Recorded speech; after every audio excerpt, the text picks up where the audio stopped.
doing alright.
Good evening, everyone.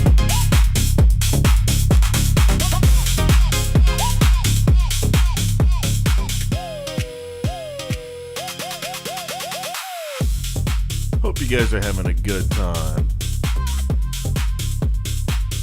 We're gonna get into some shit.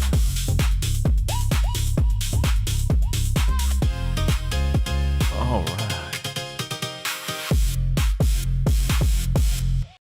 All right, welcome everyone. How's everybody doing? I know the fucking color on the camera is all fucked up, but you know what? Unfortunately, I don't want to set up in video broadcast right now. It just wants to be super fucking just gay, and I can't.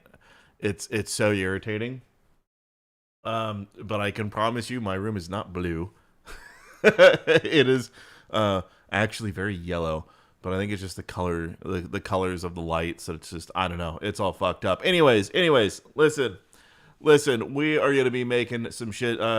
Asobi, absolutely, yes. If you could do that for me, that would be fantastic. I would greatly appreciate it. Also, Asobi, please remind me tomorrow or later tonight if you're still up after I'm done. We need to talk about getting you an upgrade. Getting some shit over to you for all of the amazing help that you've done and have done it without asking for a single goddamn thing. But you know what? It's all about paying it forward. You know what I mean? Always, it has to happen. So I'm gonna figure out a way to do something for you, so we can do, get you some appreciation that I'm sure probably doesn't come your way as often as it probably should for the work that you do for other people. Anyways, things look normal to you. It's a little blue. Usually it should be a little bit more orange. Anyways, we are gonna be making some slop tonight. I hope that you guys are ready for this. I have kind of made the decision that I want to riff off of something that's popular, and I kind of was encouraged with the concept of the Tater Tom, which is the this little individual that we have previously seen. So I'm gonna kind of show you guys what I'm going for roughly, and we're gonna go from there. But we're gonna be making, so this guy, yep, you guys remember this guy, you guys remember this little man. He wanted to be a pirate. Well, he sure as fuck is going to be one. So as you can tell from this the name of the stream, we're gonna be making a riff on One Piece. I have never seen One Piece, so what we're gonna be doing is I have been told roughly what One Piece is about and kind of how it works. So it's kind of a game of telephone of somebody else understands what it is. They tell me what they think it means, and I interpret their words how I want to interpret it, and that's what we're going to do. Is Tater Tom going to be the king of the butt pirates? Oh yes, he looks like DSP. To be fair, DSP probably has more hair. Anyways, I'm gonna kind of show you guys what we have so far. there's an opening scene I got to figure out, but we're just trying to get the groundwork done for this. Here we go.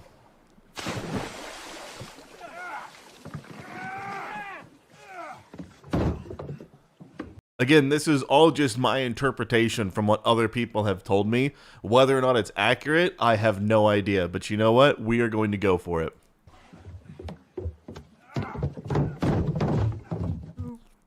All right, so we have the just sleeping there with the taters. Just sleeping there with the taters. All right, so we got that, and then we continue. I'm a pirate!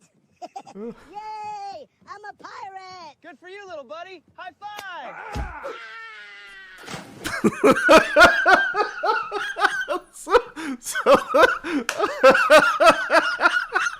So this is the direction that we're going with all of this. So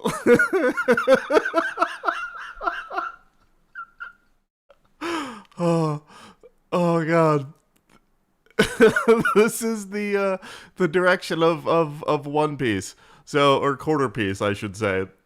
What the hell did you summon to the stream? Well, it's going to be great. What's his devil fruit going to be? Somebody kind of explained what that was, and I still I don't really get it, but it's going to be, and apparently he has to like say like the name of whatever his power is whenever he uses it. So I think the idea is that he has the Tism fruit, and so he has to say Tism every time he does something. I don't know what the power really is, but it's the Tism fruit. And then I know that his weakness is if he touches water, or if he falls into water, he turns into a soggy tater tot, like quite literally.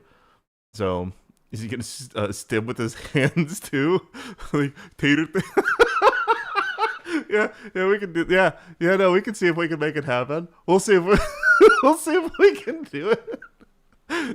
You just spat your drink out laughing. You weren't ready. Oh, dude, I don't know. Again, this is shit that's been explained to me. So, if I interpreted it different, I have no earthly idea. That's kind of this is where we're at. So he's in the I do need a shot of him in the ocean, or a shot of him in the ocean, for the barrel to get picked up, and that's fine. That's easy, and we can do that later. But the first thing that we're going to do is him showing up at a like washing up on a shore, right? That's more merciful than actual One Piece's devil fruit rules, and that's great. Oh, well, we'll see. You're about to get an ab workout? Well, we'll see. Luffy can't swim? Yeah, but this is like if he gets into water, he quite literally turns into a giant, like, waterlogged tater tot. And his name is Tater Tom. So that's what we're doing. That's what it is. So there was also okay, let me pull this up. So this is what Grok was explaining to me. Tater Tom grabs a tiny boat, puts on his straw hat, and screams, "I'm gonna find the One Piece." I have no idea what that even, like, what the context for that is, but we'll make something up. We'll make something up, and then because I have no earthly idea. And then there's a green-haired sword guy who gets lost in a straight hallway. An orange-haired map girl that steals everything. A curly-browed cook who kicks people while cooking.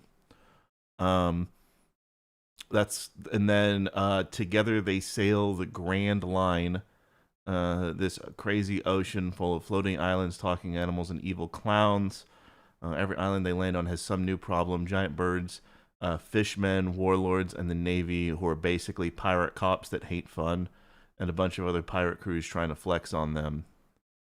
Okay, I will interpret what that is. But okay, that's that's kind of where we're at. We're gonna figure it out.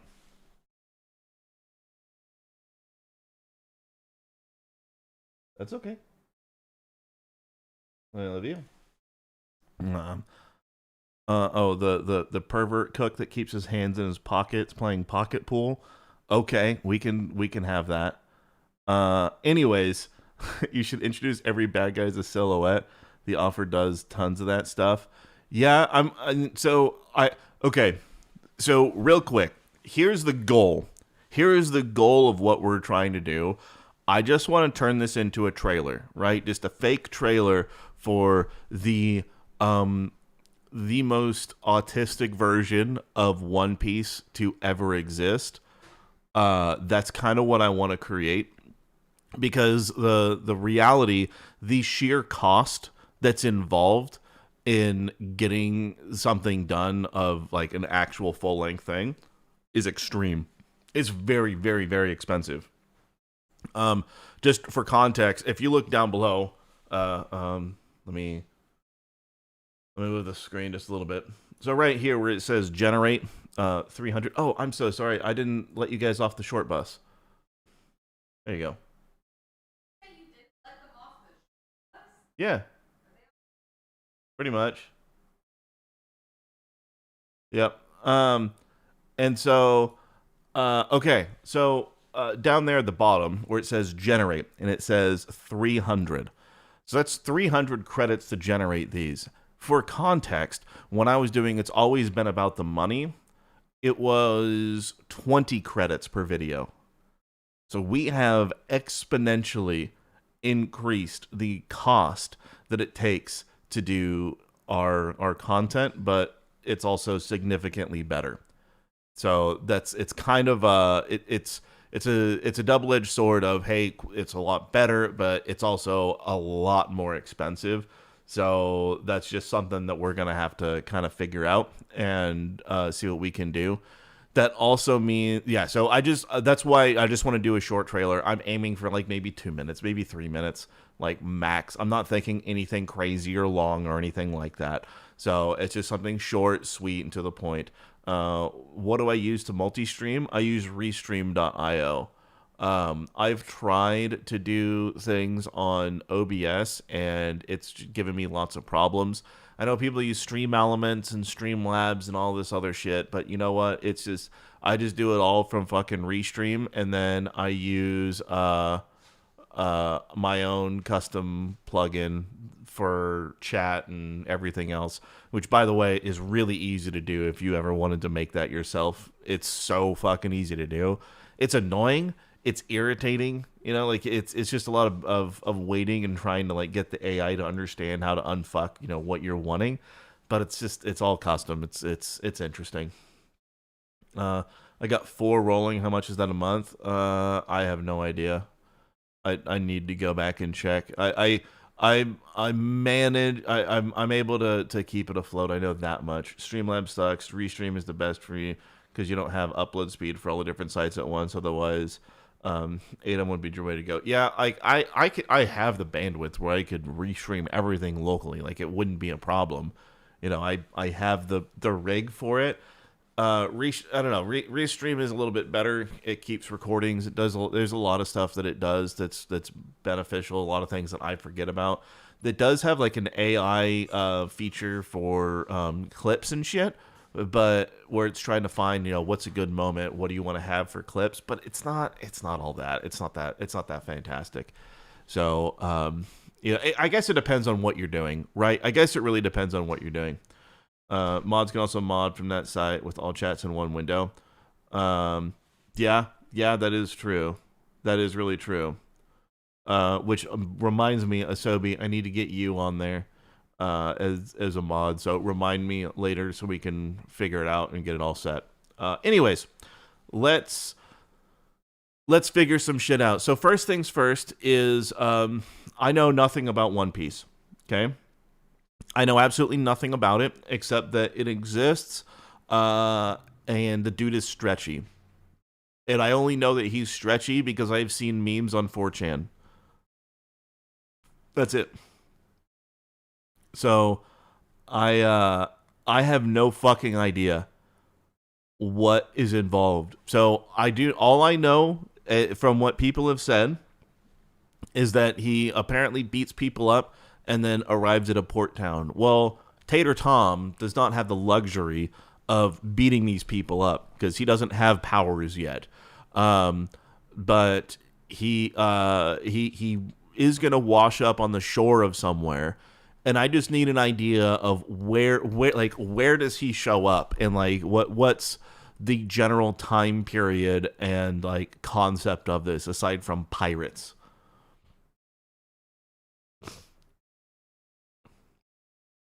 One Piece is up at outside fillers. Oh yeah, One Piece has about 1 or 2 episodes worth of plot per season. I mean, hey, listen. Let's be fair, right? There's a lot of anime that have done that. I remember when I was a kid, right, and I was watching on fucking Toonami. I was watching Dragon Ball Z, and through the Vegeta saga and Frieza and Cell and all of that shit as a kid. I remember all of it, right? And I distinctly remember like nothing happening in quite a few episodes, and it was so boring. And that's why I see like Dragon Ball Z Abridged as a more official version that doesn't have like a bunch of just bullshit happening. We're just gonna bring up Dragon Ball Z, yeah. So I'm just thinking, but One Piece is also on season 2, and the anime season 1 is 1,000+ episodes.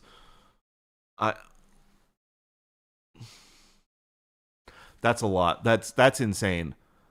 Like even for me, right? Even for me as someone that doesn't do stuff at a professional level, right? I can tell you that 1,000 fucking episodes of something, that's so much work, and massive respect to people for doing that. Penny, you and your husband gave up watching One Piece after 15 episodes when it was new because the plot was so slow. Dragon Ball Z and One Piece are notorious slowest pacing. Yeah, no, I agree. It was only boring because you had to wait a whole week for the next episode. If you watch it all together, it doesn't feel slow at all. Maybe. Like I enjoy slow burning shows, right? I actually like slow shows, but I also want substance in them. Like I don't even know. I would probably consider something like Better Call Saul. Like there's a slowness to it, a deliberateness to it. I really fucking like Better Call Saul. I personally think it's better than Breaking Bad, and just in my personal opinion, I think it is. But at the same time, like it's slow, it's methodical, it's just it's so well done. And you know, if something's slow like that, or it's slow pacing to try and get to something, fine. But what I don't want is something that's just, you know, a bunch of people acting like there's action and then nothing is really happening. You know what I mean? Right? If something acts like, oh yeah, we're fast-paced action, yeah, we have fight scenes, we have this, that, and the other, and nothing really progresses, that's a frustrating slowness.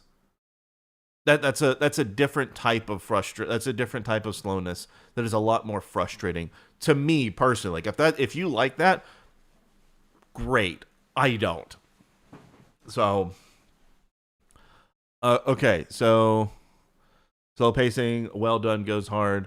Filler is literally just filler that doesn't move the plot forward. Yeah, I mean, you can say that about a lot of shows, to be perfectly honest. Like, there's a lot of shows that do that. I think, you know, look at serialized shows, for example.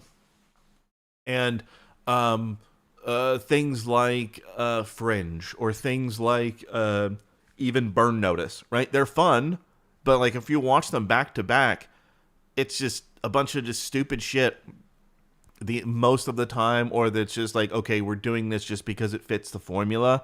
It's really irritating. And an example of when it's done well is something like The Next Generation, where, yes, you know that the beginning of the episode and at the end of the episode, the main characters are all going to be there. They're all going to be safe, right? We know what's going to happen there. But with The Next Generation, it feels like a microcosm of just an adventure that's happening while you're in deep space. And it doesn't feel like everything is filler the entire time. You know what I mean? Like if your show structure is built around you're bookending it with, you open with something serious that's long running through a season and then you end it with that, and then nothing in between really has anything to do with it, or there's very little, that to me is also really frustrating for filler. So that's I don't know. I'm it can go either way for me. It really can, but it's fine. Shows like TNG were self-contained episodes with loose sprinkling of plot to link them together. To be honest, yeah. But the thing is they aren't that it wasn't pretentious in how it was portraying them. It was portraying them as as just, this is an adventure that happened, right? They went and something happened, they experienced it, and then they moved on their way doing something else. You know what I mean? It's there's a difference there. You think shows that are made to be weekly, that way they can hook more casual viewers who just want to see a single plot point covered in one episode? Well, yeah, that's serialized television. Yeah, that's exactly what it is, right? But what I'm saying is that there's a difference in the next generation approach versus Burn Notice. There's a huge difference between how those shows actually present the information and hook in a viewer. It really depends. And I think, it's there's a lot. Anyways, let's have to remember they made a show out of a book. They did it right, which is why it dragged out. Okay, that's also fair. I can see that. Overarching negative narratives with less plot versus plotless filter. Yeah, that's true. That's true. Yeah.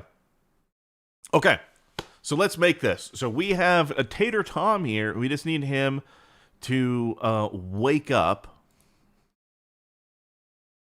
Okay, so we're just going to keep this here.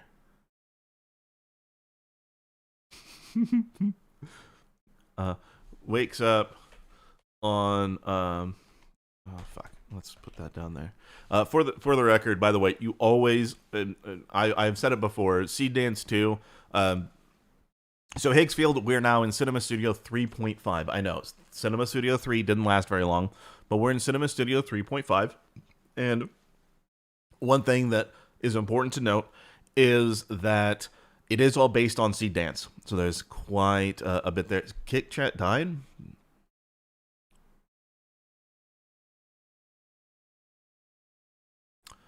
You know, it makes me wonder if I even got the right fucking... give me a second. I need to find...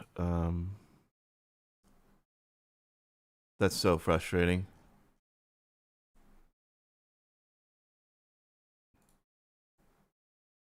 .404 not found. You fuck. Okay. I'll get Kick up in just a second.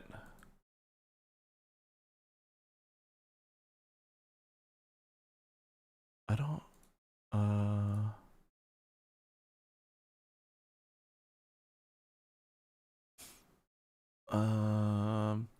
I need to get the Kick channel or chat room ID. I need to find that. Okay, that's a fucking waste of shitty. That's a waste of time.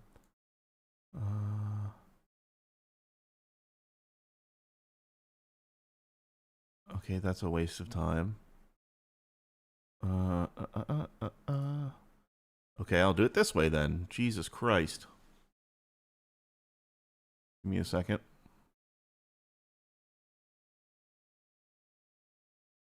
That's the URL. No idea what the ID might be. Yeah, I'm gonna find it real quick. Give me a second. I apologize, and then we'll get into the development here. Okay, so I'm supposed to be able to do that, and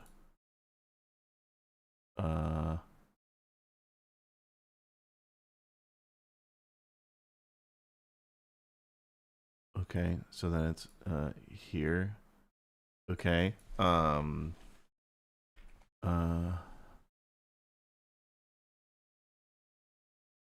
Okay, so we have that, and then. Oh boy.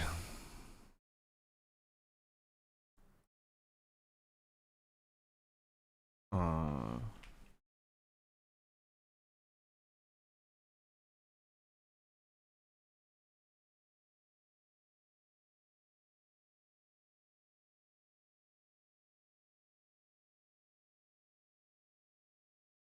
Okay, what the fuck? Dude, you can't. This is such a shitty guide. I just want to find. I just want to. Okay, so it says preview. Okay. Okay. So where the fuck is the chat room? What are we doing? Like why does this have to be such a pain in the dick to fucking find this? Okay. Chat room. Okay. Is it this one?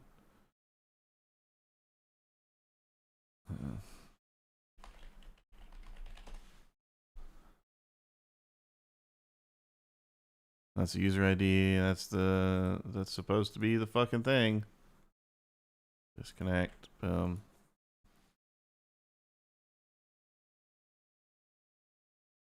That's absurd. Mm-mm-mm-mm-mm.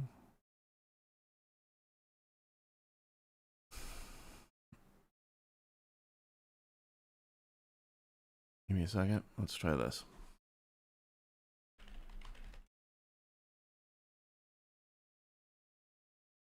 Okay.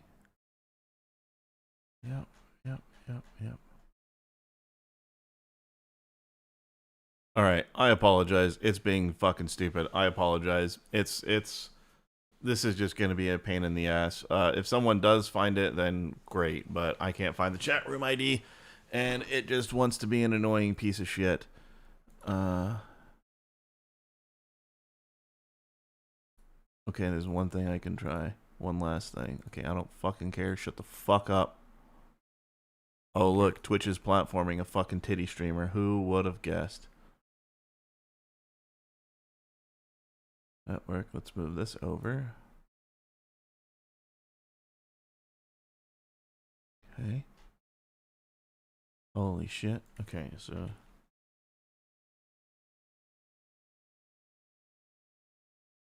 Yeah, no, this thing's fucked. Apologies. Yeah, kick chat can't be there. Well, now the whole stream is. Nah, it's fine. It's fine. We'll figure it out. We'll figure it out. Okay, so now we're gonna actually finish our prompt here. I'm actually gonna let's see. Let's go here. Boom. Let's make it real fucking subtle. So it's just there in the background. And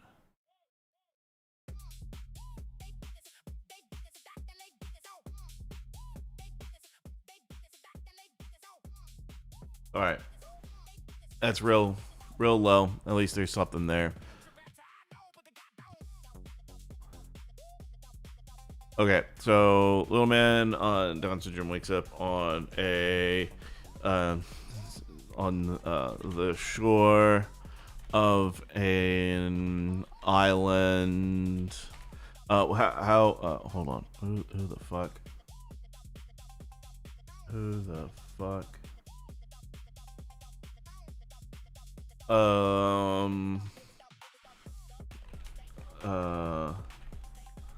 Let's see.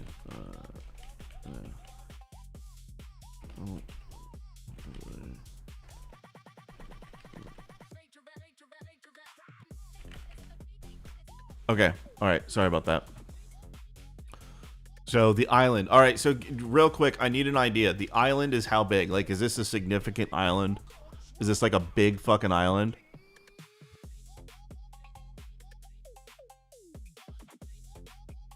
Is it a large island?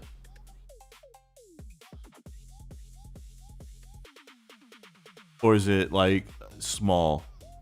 What's the plan for tonight? We're making a absolutely awful version of a One Piece trailer. Yes, big, town-sized ish. Okay, so Shellstown Island. Okay, so like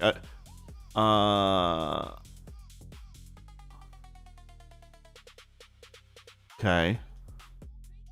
That's where green hair is. Okay, and someone said that green hair only beats up black people. So we can make that happen.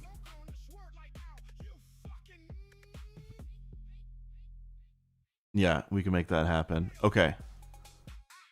All right, so it's WTF not true at all. Well, listen. It's a game of telephone. This is what I've been told. This is what I've been told about the show. So that's what we're going off of. Minority Hunter Zoro. All right, you know what? Maybe that's his name. You don't know shit. Okay. All right. With a small marine town and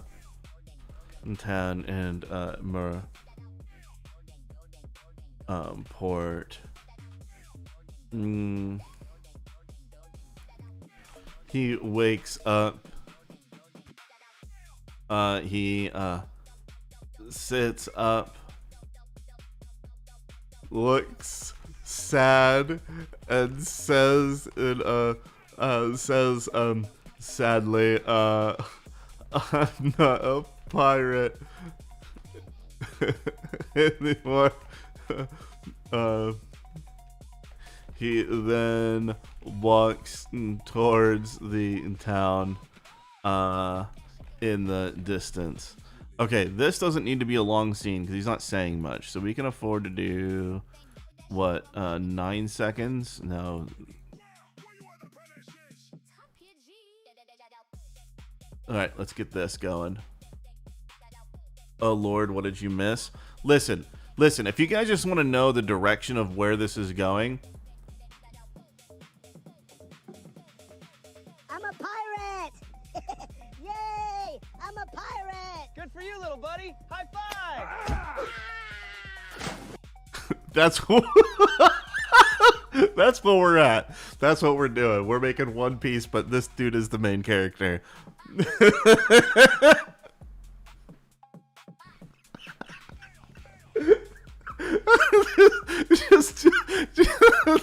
just punt it overboard. Quarter piece. Exactly. Oh. I know what the piece is. It's gonna be a chicken wing. It's gonna be fried chicken.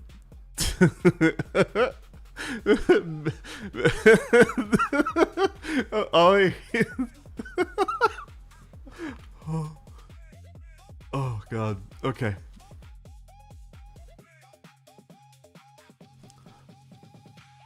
Excellent.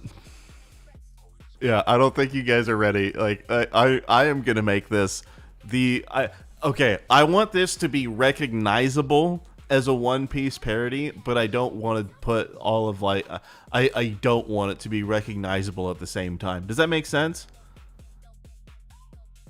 You sure it's not just a tater-shaped chicken? Yeah, maybe. What widget did I use to combine the chats? Custom. It's just a custom one I put together.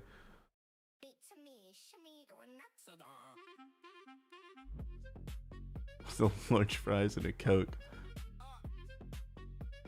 Yeah, 2-piece already exists. Yeah, 2-piece already exists. That's what we're doing, quarter piece, because also like, you know, quarter the intelligence and size. Like he's half the intelligence and half the size, so quarter piece.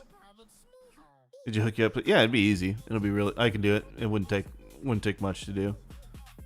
Like for the multi chat, it's all custom, and then going off of the APIs from like There's one that's already built in for Twitch, which is really easy. Then YouTube API, and Kick is also really easy if I had the fucking chat room. But of course I don't. So Nux on the Omegle site win. We'll see. We'll see. Is he gonna assemble a crew here? Yeah. Never watched, but this is fun. Yeah. Just enough familiarity to go with, hey, isn't that? Yeah, exactly. 100%. 100%. The Navy, where it said that they're basically pirate police, or like the fun police. If they're gonna have fucking like pirate ships that have wee-woos on them, that's what it's gonna be. Anyone playing Windrose? Speaking of pirates, if I had the cash, I'd play it, but I don't, and I think I'm good. Have a good one, Penny. Where's the butt pirates? I don't know. Listen, like, okay, I have Last Epoch. I'm finishing up with. I know we have I'm gonna play through the new Diablo expansion that's coming out next week. Just out of morbid curiosity, I have to do that. Is it next week or the week after? I forget. I think it comes out after my birthday. And then we have what's it called? Paths of Exile 2. Their thing's coming out, so that's going to take up a lot of time. 4.8 for Star Citizens coming out. It's supposed to be fucking huge. Which, by the way, I'm going to start doing more of a push for people to get in there. I'm going to start giving away some packages and shit that I just have accumulated over the years so that people can actually get in and play. So actual group content is going to be great. It'll be fun. But also, just for the record, I've kind of made up my mind on a schedule of what I want to do. On Saturdays, I just want to make some stupid slop, right? We're just going to make something fucking stupid on Saturdays and then publish whatever that might be. And if I polish it up afterwards, I polish it up afterwards. But the idea is that we get something stupid done on Saturdays, regardless as to what the current project is. And then on Fridays is going to be game night with the Frogs. So, you know, where people can join in if they want to, or they just want to hang out and watch as we badly try and play video games. Shit like that. And then during Sundays, I'm not going to stream on Sundays. So,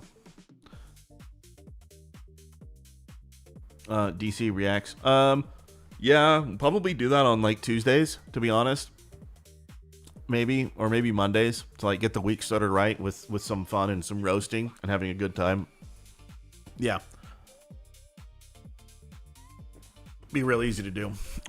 Also, I have no interest in ever watching anything from that other group. So if you ever fucking submit anything, listen, I'm already rent free in their head, right? I already live rent free. They want to be angry. They want to be upset. They want to cry. They want to do, you know, freak out and all that shit and stay, you know, in their little hug box. That's fine. I don't care. They don't interest me in any way, shape, or form. I'm good. We're just gonna do our own thing. So yeah, if you guys see anything like that, I'm not gonna react to it. I'm not gonna watch it because it's gonna be bad regardless. So it doesn't matter to me. In whose head? The Sky Nerds. Star Citizen. You might have to dust off your legally safe Millennium Falcon when you're on at the right time. Yeah. Like, how much money have I spent on Star Citizen over the years? I've backed it back when, and for those that remember, what's his name? Total Biscuit. When Total Biscuit showed it off for the very first time with I think he had an interview with Chris Roberts as well, which was fucking wild. Yeah, I've spent shit, dude.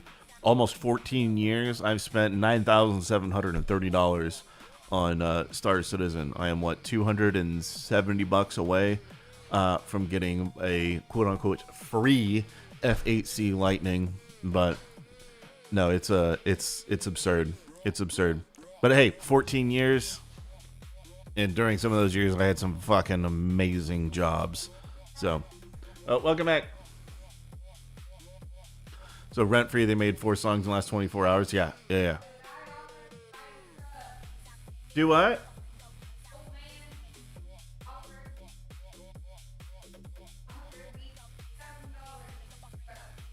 Well, he can add a 0 to the end of it, and then he can have it.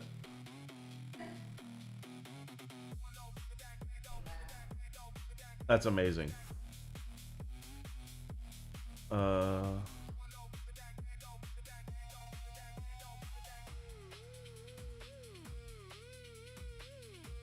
Okay, I'll try that, Asobi. Give me a second.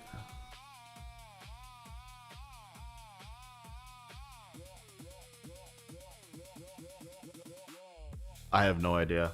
I'll fix the API for it at some point. But yeah, the 4 songs took him since Monday. Yeah, I know.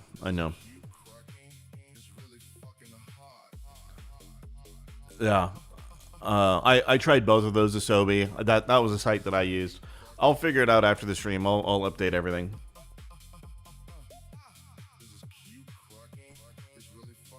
Okay.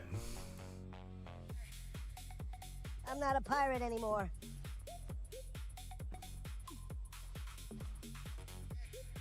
Okay, so that's not what I wanted. Wakes up having washed up on the shore. Seeing a small pirate 1800s. Let's try that, because yeah, it's trying to do modern, and that was my bad. What you guys know how Windows is. You started over after the release, yeah. At Caribbean Island, yeah. Well,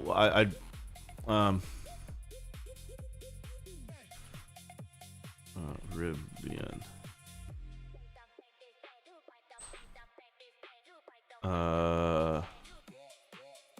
Was it 1800s or 7? When the fuck was it? When was it?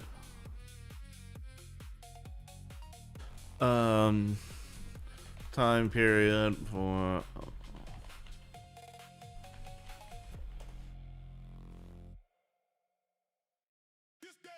Okay, so like 1715. Okay.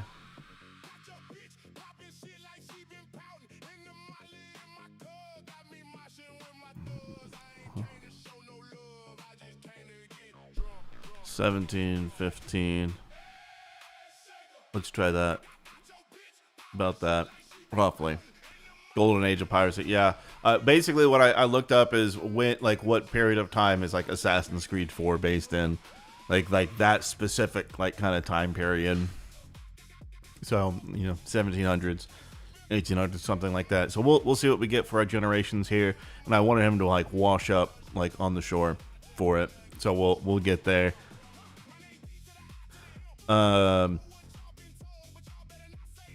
Yikes, you spent enough spending like 500 on that game only for your Ares capital ship hunter to be nerfed 2 weeks after they released it. Yeah, that's just because all the fucking old boomers were complaining that their shitty little light fighters were getting sniped by something that's really easy to dodge, by the way. They just can't be fucked to do it. So, fuck them. Not 1400s? No, about 1700s is roughly what I want it to be. I don't want to go too far back in time. I think 1700s is more than adequate. How many tokens do I burn through a second? Dude, it depends on what I'm doing.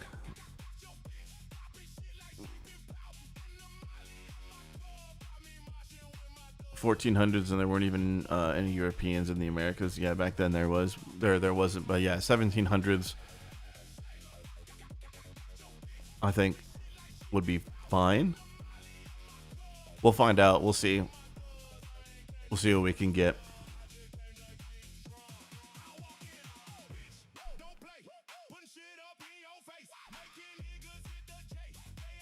Yeah, you love to have powerful that class. It was a size. It's a the size 7. Yeah. Well, here's the thing. They're changing a lot. There's a lot that's happening. Since then, a lot has changed for the better.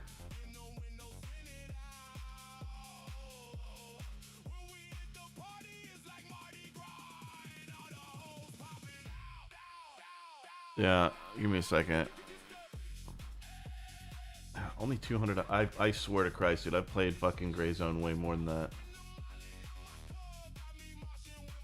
Alright. You really want that? That's fine. Dom P. Bongwater. Give me a second. Why is Steam so gay with everything? Like, why is it such a pain in the dick?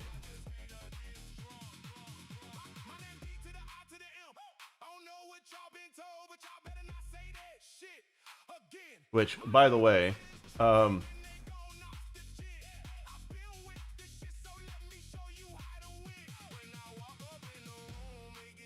yeah, so I've 19 years been on Steam. One VAC ban. Yeah, I know. I deserve that one. That was me. I was one of those assholes force hosting lobbies in Modern Warfare 3. Technically, I could email them and have them remove it, but I don't give a fuck. It doesn't matter to me. Oh, God damn, dude. I fucking hate. I hate. I don't ever want to get back into Warframe. I really, really don't want to get back into Warframe. Really, really fucking don't. I don't. Steam streaming? No. I'm not a pirate anymore.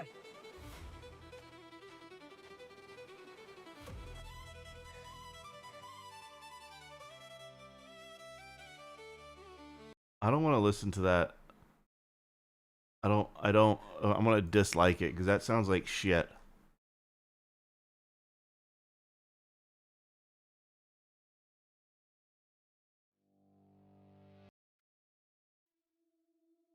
Oh, that's just a bunch of the same shit.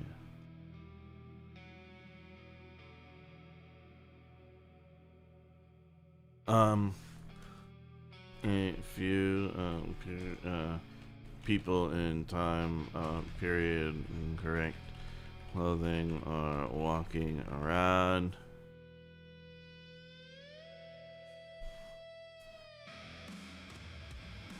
I'm not a pirate anymore.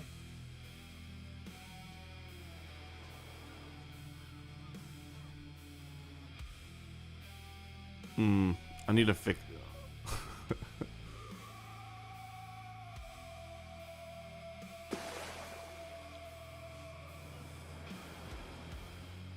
I'm not a pirate anymore.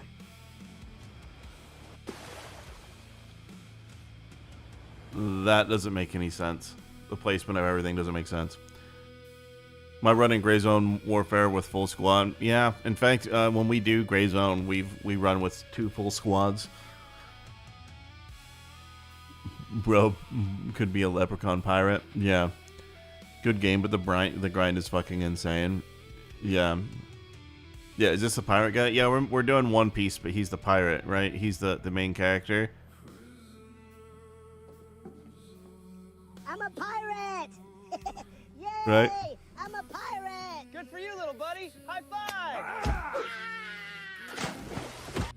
That's where we're at. That's what we're doing.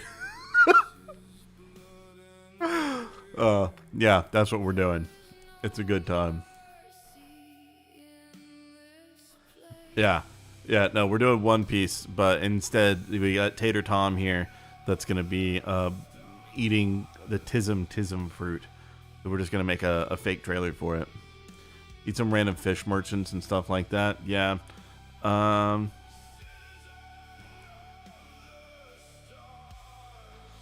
With a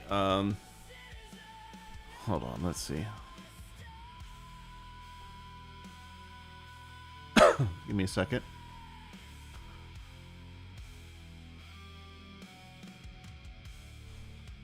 Live action.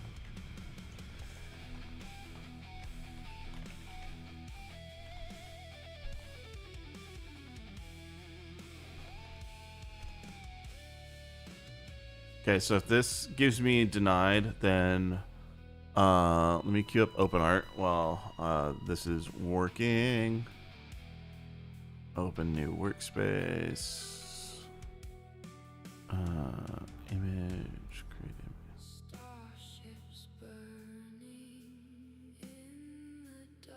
Yeah, I'm still doing the Citizen of the Stars thing.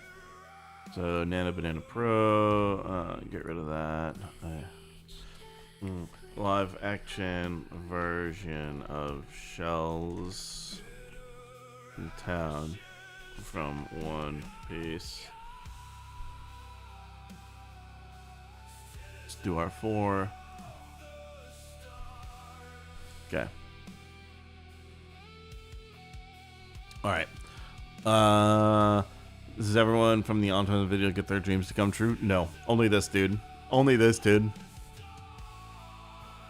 You almost usually drink every time. That scene is dangerous and it hits every time. One of his we're gonna get fucking crazy with the development of this. I'm already halfway through my credits on here, so we're probably gonna have to swap over to open art here in just a couple minutes. Yeah. I really want to get this set. Actually, we might, and you know what? If we run out of credits, I might just do some reacts for a bit. Maybe we'll play a game, and then we'll fuck off for the evening, and then I'll get everything done tonight, and then it'll be up. It'll be good.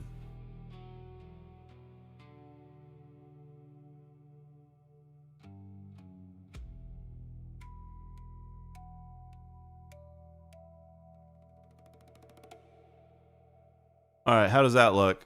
How does that look?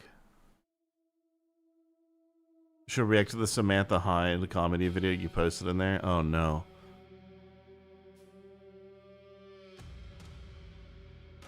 Okay, I don't want to listen to that. That's just the same fucking.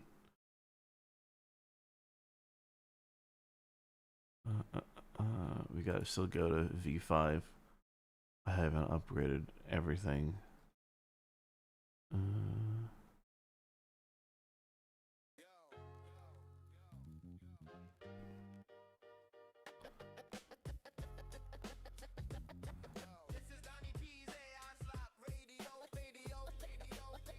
That's the Marine branch number.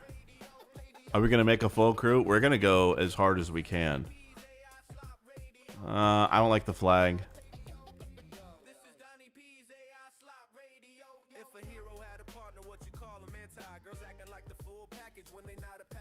Hold on, we need to rename this place. We need to rename this place. What do we name this as?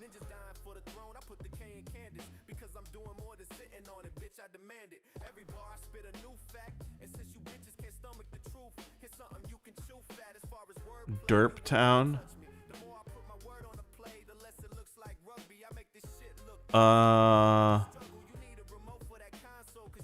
Spudsville. Ooh, Spudsville. That's a good one.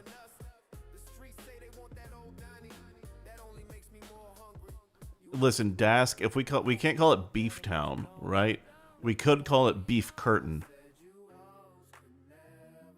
Clammy Wharf. I like that. I like that. $10 in Venmo for generations. Hey. That will make a difference. We will absolutely be able to keep going. Yeah, we could call it beef curtain. Safe space. Ooh, safe space is pretty good. Spudport. I like Spudport. Safe space is also good. All right, what did it give us? I'm not a pirate anymore. What the butt fucking shit?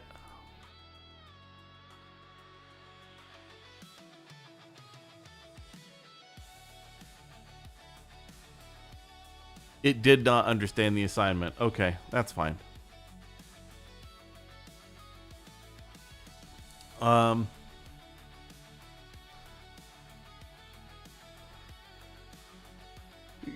call it Smells Town.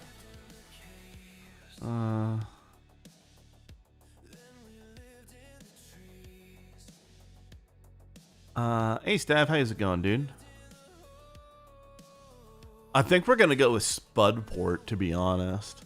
I think Spudport sounds good, but the sign reads Spudport, and the branch number is N420. There we go. Let's try. Let's do that. Let's do that. Hey, Josh, I appreciate you, man.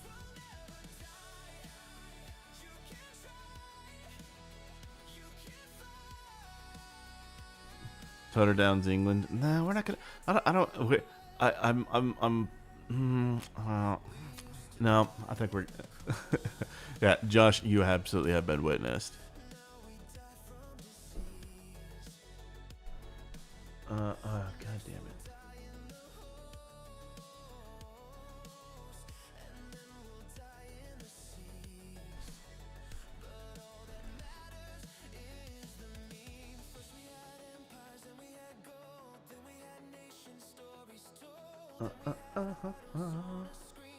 Wait. There's no way this is real. Hold up, hold up, hold up, hold up. Is this real?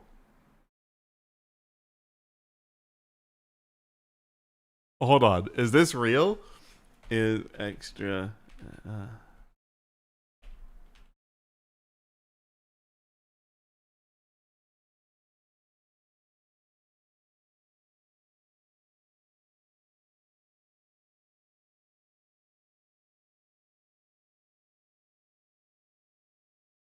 There's no way.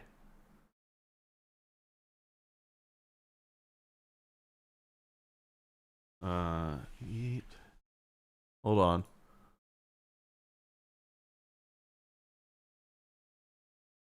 Yeet hasn't posted anything about it. What?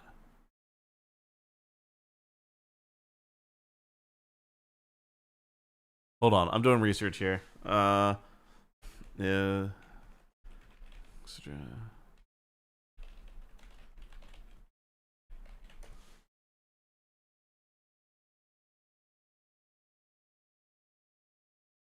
I know, like, the LSF mod was banned. Was this, like, in the past 24 hours? Her page is loadable? Okay. Okay, I was gonna say, like, if there's... I feel like I would have seen... I would have been pinged to fucking high heaven from every motherfucker on it, like, trying to talk about this shit.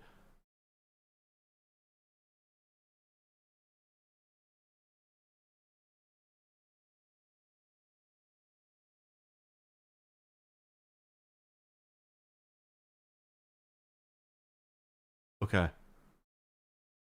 Fake. She's fake. She's viewbotting. Probably. Yeah. No, she's just a super fucking annoying, super fucking annoying creator. That's one of the last remaining people for OTK. She's just so fucking annoying.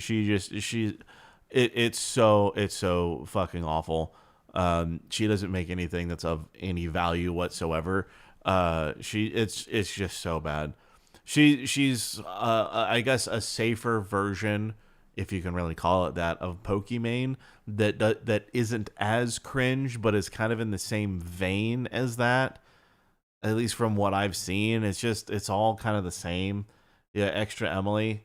That's all. Like, everything that I've seen about her, that's kind of all I know, is that she's kind of like a Pokimane or Valkyrie or whatever. Like, kind of like, one of those people. It's kind of all I've ever seen. So it's been a while since you took a deep dive. You lost interest in streamer BS. Well, here's the thing, right? I care about the I actually genuinely care about the viewbotting stuff, right? And here's the long and the short of it, right? So a lot of people fucking like understand is that view botting. It's easy, okay. And I'm gonna bring up my post about it because it explains it in pretty good detail if you just want to read. But listen, this is pretty simple. They don't care about view bots. They don't, and they never will. They never ever will, because they care about traffic. And so the website or the creator wants to make themselves look popular. Okay? And clearly I don't view bot, right? And I have no interest in doing so, because it can fuck with a lot of things as a creator. It can. I've spoken to quite a few people about it, like way back in the day. I used to have a few people that were, I hung out with that were creators. They didn't do anything of real note, but they were, let's see, one of them was an Overwatch dude that made pretty good money, and then the other one was a Nintendo dude that also made really good money. And so when I was talking to them about it, I just remember back in the day, I was trying to build a business for something else, and they were saying, yeah, don't ever buy views or subs or anything, because it automatically will put you in a different category as far as like YouTube and stuff goes, to less and less of your content being actually served to people, because they know when that is happening, right? So they absolutely know that's happening. However, a streaming platform like Twitch and Kick, they actually don't give a fuck. They don't care if you do that. They don't care if you're doing it, because at the end of the day, it brings money, and it brings people, and it brings advertisers. So every they're not going to take care of Hassan. They're not going to take care of Peanut. They're not going to take care of Asmongold. They're not going to take care of anybody else. They're not going to take care of Clavicular. They're not going to take care of who's that stupid fucking broccoli haired kid that always wrecks cars. Like, they're not going to care about him. If people view bot, they're fine with people view botting, because it gives them a face value of saying, hey, we have X number of people watching. And because we have X number of people watching, they then go to an advertising company and say, hey, pay us per view so that we serve your advertisements. Most of those advertisements are going to go to nothing and nobody. However, that ad company, they care, because that's an ad served and an eyeball that has seen that ad. And because that ad has technically been seen, then they can charge their client. And because they charge their client, it doesn't matter if it's Coca-Cola, it doesn't matter if it's, mom and pop's fucking grocery, doesn't matter. They still charge them for that view. And so nobody wants to stop the gravy train, because it's easy. It's super simple. Also, if you think about it, more of your ads in general are going to be served to view bots. Why? Because somebody like me is going to run an ad block, and when I run an ad block, I'm not going to see those ads. However, those ads are still going to be served to somebody, and they're most likely going to be served to a view bot. So it's a cycle of bullshit numbers that exists just because all they just want share price go up, number go up, ad value go up. That is literally all that matters. There are people who don't have an ad block. Yes, there really, really are. In my personal opinion, I believe that advertising on the internet should constitute as fraud, because I would be extremely surprised that websites that are making more than even like $100 a month in ad revenue, even then, like, I would still be surprised if any of them aren't botted in some way, right? Even understand, right? A website is even that you have your CPM, right? Your click-throughs, and also understand that these ad companies are also developing software to inflate those numbers, so then your ad kind of goes nowhere, but it makes it seem like people are clicking through and looking at shit when they're really not. So it's everything about advertising on the internet is kind of a scam, right? The only time where you're probably going to reach somebody, like actually reach somebody, is somebody to do an ad read, right? Or to create an ad. The problem is thinking, okay, if I decide to pay, and we'll just go with a friendly face here. Let's just say that we chose Tectone and we said, hey, Tectone, promote this company. He's going to charge them based on the average views that he gets. Well, somebody like him or the quartering or whatever, an ad company that is the middleman for that ad may decide, and he is all, I think Tectone's also said this on sponsored streams that he's done, where one of the gotcha companies will decide that they themselves want to bot Tectone on purpose, or the middleman company that is the one that's getting them the ad in the first place, so somebody like Mythic or whatever the case may be, I know he's not with Mythic anymore, they will choose to say, hey, we're going to view bot you and we're going to inflate your numbers so then you look better, and we can justify the amount spent to whatever department is looking at the return on investment. So every single thing about it is a scam from top to bottom, because there is no way that you can ever say, yeah, we know that we got this many eyes on it or whatever. It's very different where if you said, hey, I'm going to put a fucking billboard, right? And let's say you buy ad space at Times Square. That is a very different metric because you have physical eyeballs that you have to rely on. Or if you have an ad that's on the highway, like any billboard, anything that's on like a fucking bus stop, something like that, those are going to be dramatically more effective because you have a real person seeing it. If it's on the internet, you're not going to. You'll never stop using ad block. Yeah, no, never ever stop doing it. But this is so simple to understand. But a lot of people can't think through the logical steps as to why this is happening in the first place.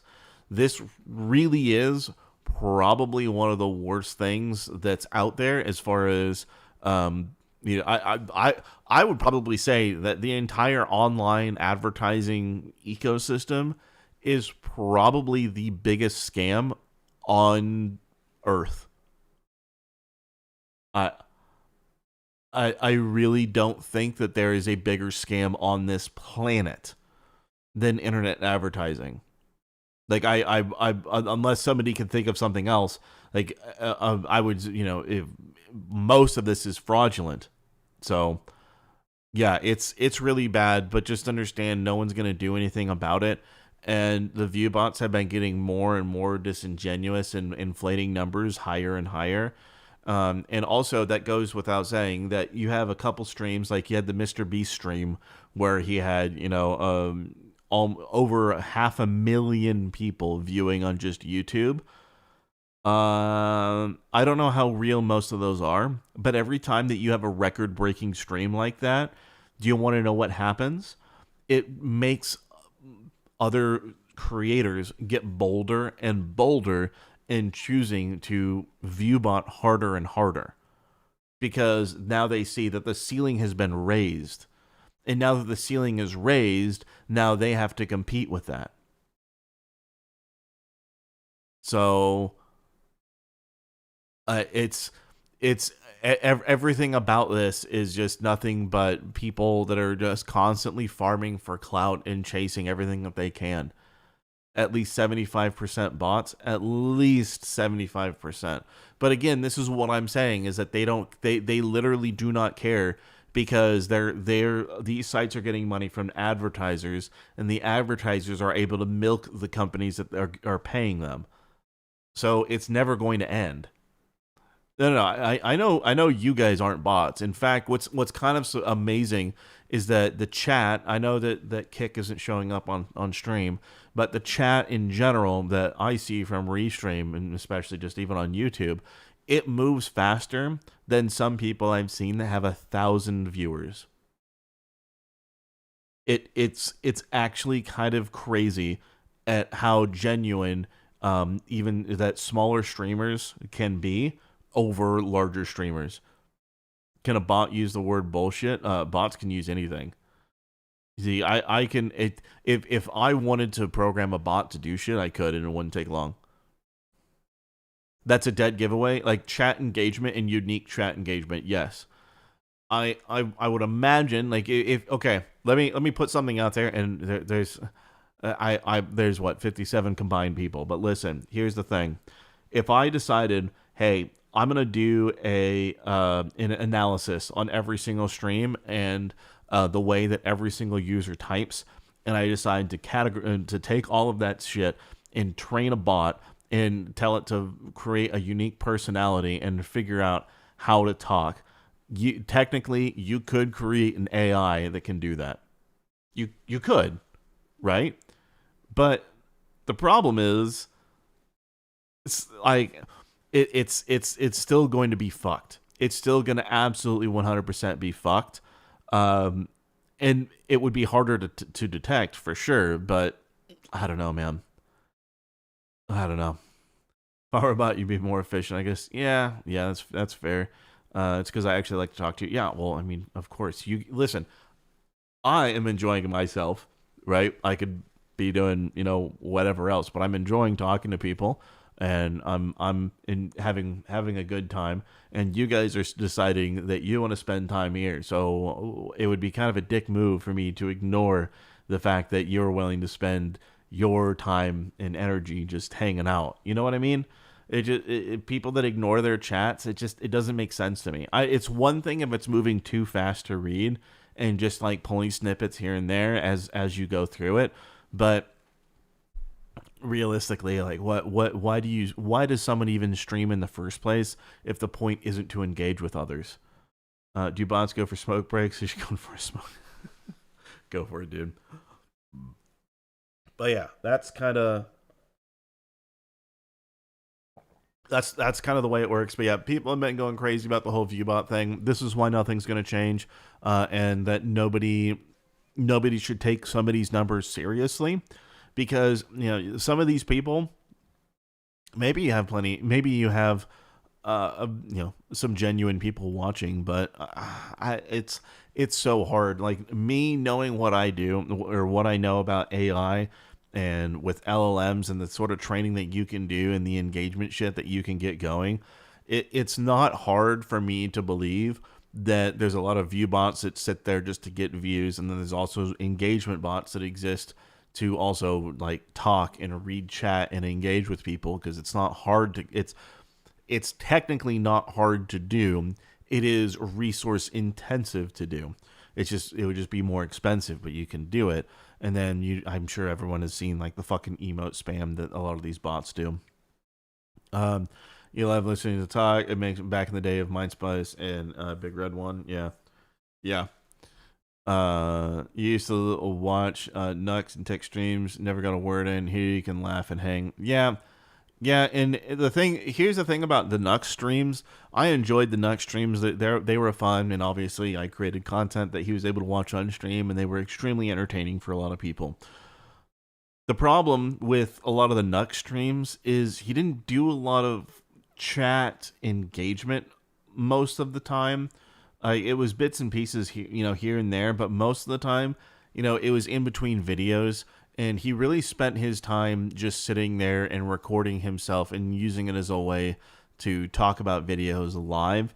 And then he would take those and make them into videos, right? So that's what he used it for. He didn't need to be live to do any of that. In Tectone, when he's on a rant and he's doing videos, he kind of does the same thing, or he just locks in and talks about it instead of like really engaging with chat about shit most of the time.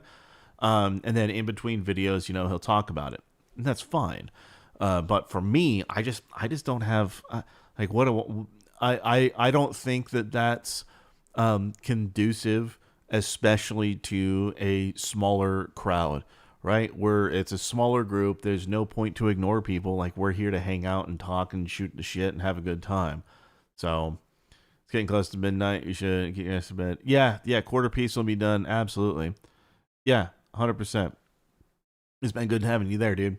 Let's see, MK Ultra. Don't forget, people. An opinion is like an asshole. Everyone has theirs. Doesn't mean you got to put it in someone's face. Yeah, but you know what? Sometimes it is fun to do that and shit all over somebody. sometimes it really is fun, and sometimes it's a great time doing that. In fact, here, let me show you an example. And this is kind of going to go into everything that's kind of happened. It's an excellent video. It's a lot of fun. It's a lot of fun. We're not going to watch the whole thing. We're just going to watch a little segment of it. All of these fucking people, all of these people these days, they're all the same. They're all the fucking same. There, we're going to make sure it goes here.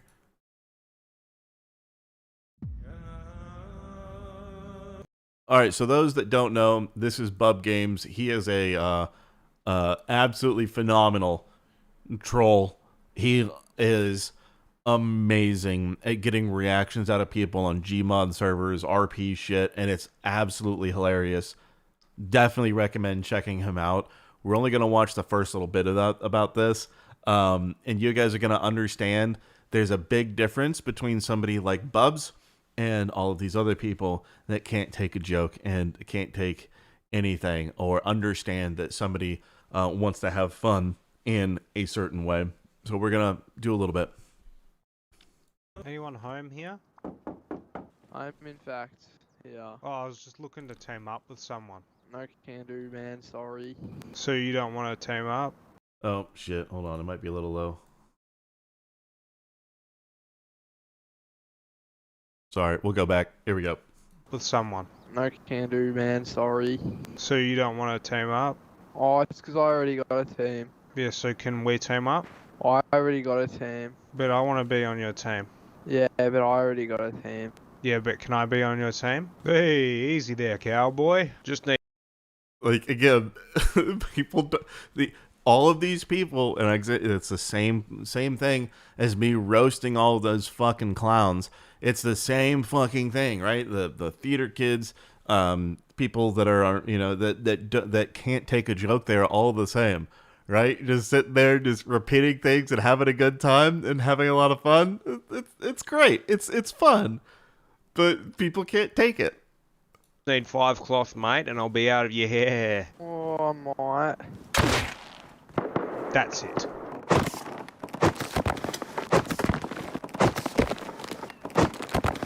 Let's see how he likes this.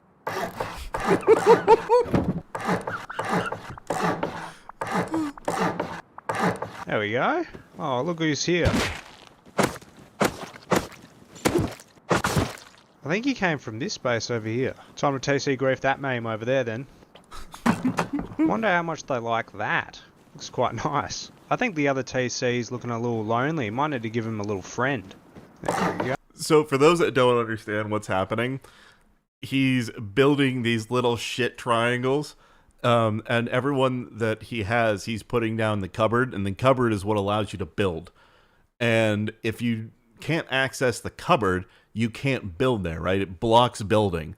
So what he's doing is he's building these up, he's placing them down, he's putting the cupboard, and then he's blocking it off so somebody can't get through, and they're fucked. They can't expand their base. They can't do anything. They can't build. So you just do 3 of these to triangle fuck somebody, and they get very angry. Brother, what are you doing, man? Wow, that's kind of sad. Okay. What, you don't like it?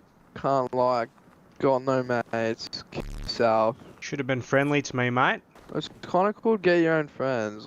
Like I reckon we could team up now. Like, again, like, who cares? I don't care. You wanted to...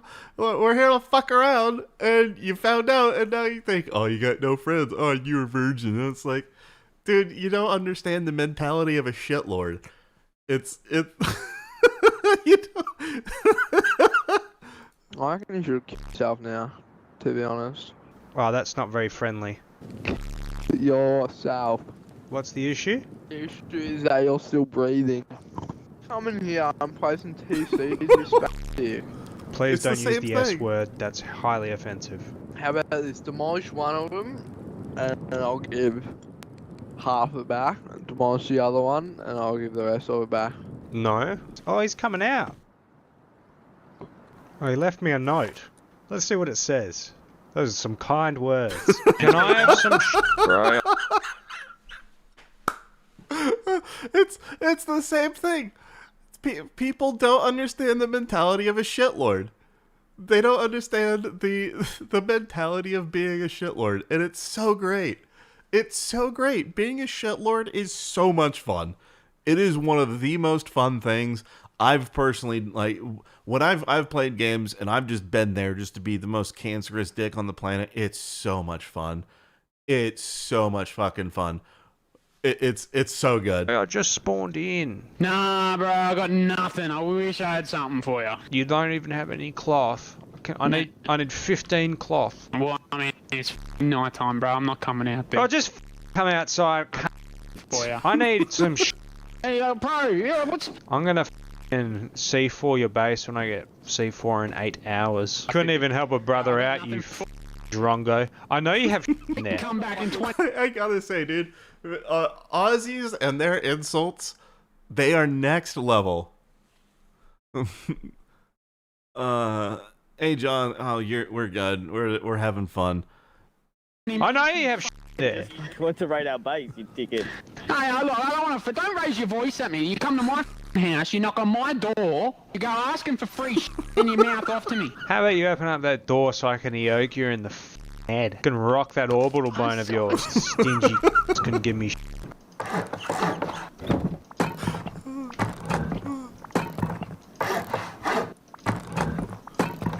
Alright, that's one. Also, just so that people understand, getting the resources for this isn't like you got to spend a little bit of effort to do this. You can't just like go and just make it happen. So, being a shitlord doesn't mean that you're just doing shit easy. Being a shitlord takes effort, and it's fun.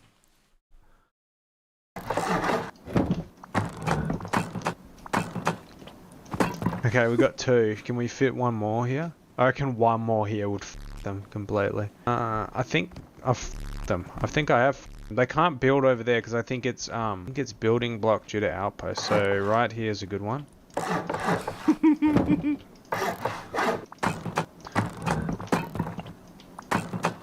Oh, here we go. Look at that. Nice, man. Excellent. Beautiful. Done a nice little triangle around their base. Oi, boys, you there? Do you like the TCs I've put around your base? Yeah, you're a grub, eh? You like those TCs, don't you, boys? I hope you guys weren't planning on expanding, because that's now off the table. Should have given... Listen, doing this shit is so easy, and it's so fun. And you know, right? When you do shit like this, you just know for a fact that these dudes are in there beyond angry and beyond upset. And the craziest part about it, a base this size, they don't have much in the first place, right? They don't have a whole fucking town. They don't have a quarry. Like, they don't have a whole bunch of shit. So because they don't have a whole bunch of shit, reality is, well, these dudes, all you do is, A, you don't respond, and then B, you just pack your shit up and you go somewhere else because you already, as soon as you give a response to a shitlord, guess what a shitlord's gonna do? Shitlord is gonna keep coming back at you and keep having fun. And then you're gonna live rent-free in that other person's head for such a long time. Such a long time. Like, listen, even now, listen, I'm Keen is already, he has a fucking stream where he has toxic positivity versus toxic criticism debate. Like, who gives a fuck, dude? It's again, all I did is I made fun of their videos for one stream. I have no desire to ever watch any of their content again, and I now live rent-free in their head where they're making videos, responses, doing all sorts of shit just because I did one fucking thing. It's so fucking good. It is so good. And it warms my cold, dead heart to know that these people are so up their own dick that they can't understand a shitlord. They do not understand a fucking shitlord like myself or tons of other people that love to do this shit. It is hilarious. Toxic criticism says normal criticism is now toxic. Yes, absolutely. Absolutely. We're gonna watch just a little bit more of this because these kids, they're so mad, but they're so bad. We gotta finish this. Oh, extra Emily view bidding. Oh, okay. All right. Give me that 15 cloth when I asked for it, mate. You like my TC placement, boys? You like it? Good meme? Bro, this was a starter base anyway, man. It's just a starter base anyway, buddy. Buddy, we know you're salty. Just saying. Oh, it's just a starter base anyway. Kate, you didn't need. People didn't care, but the fact you needed to voice it says you're a little mad. Just a little mad. Just a little mad. I'm 100% sure they know where I live. Hello? Can you boys TC block me as well as a good meme? Oh, so you're just doing the same unoriginal thing that I did, are you?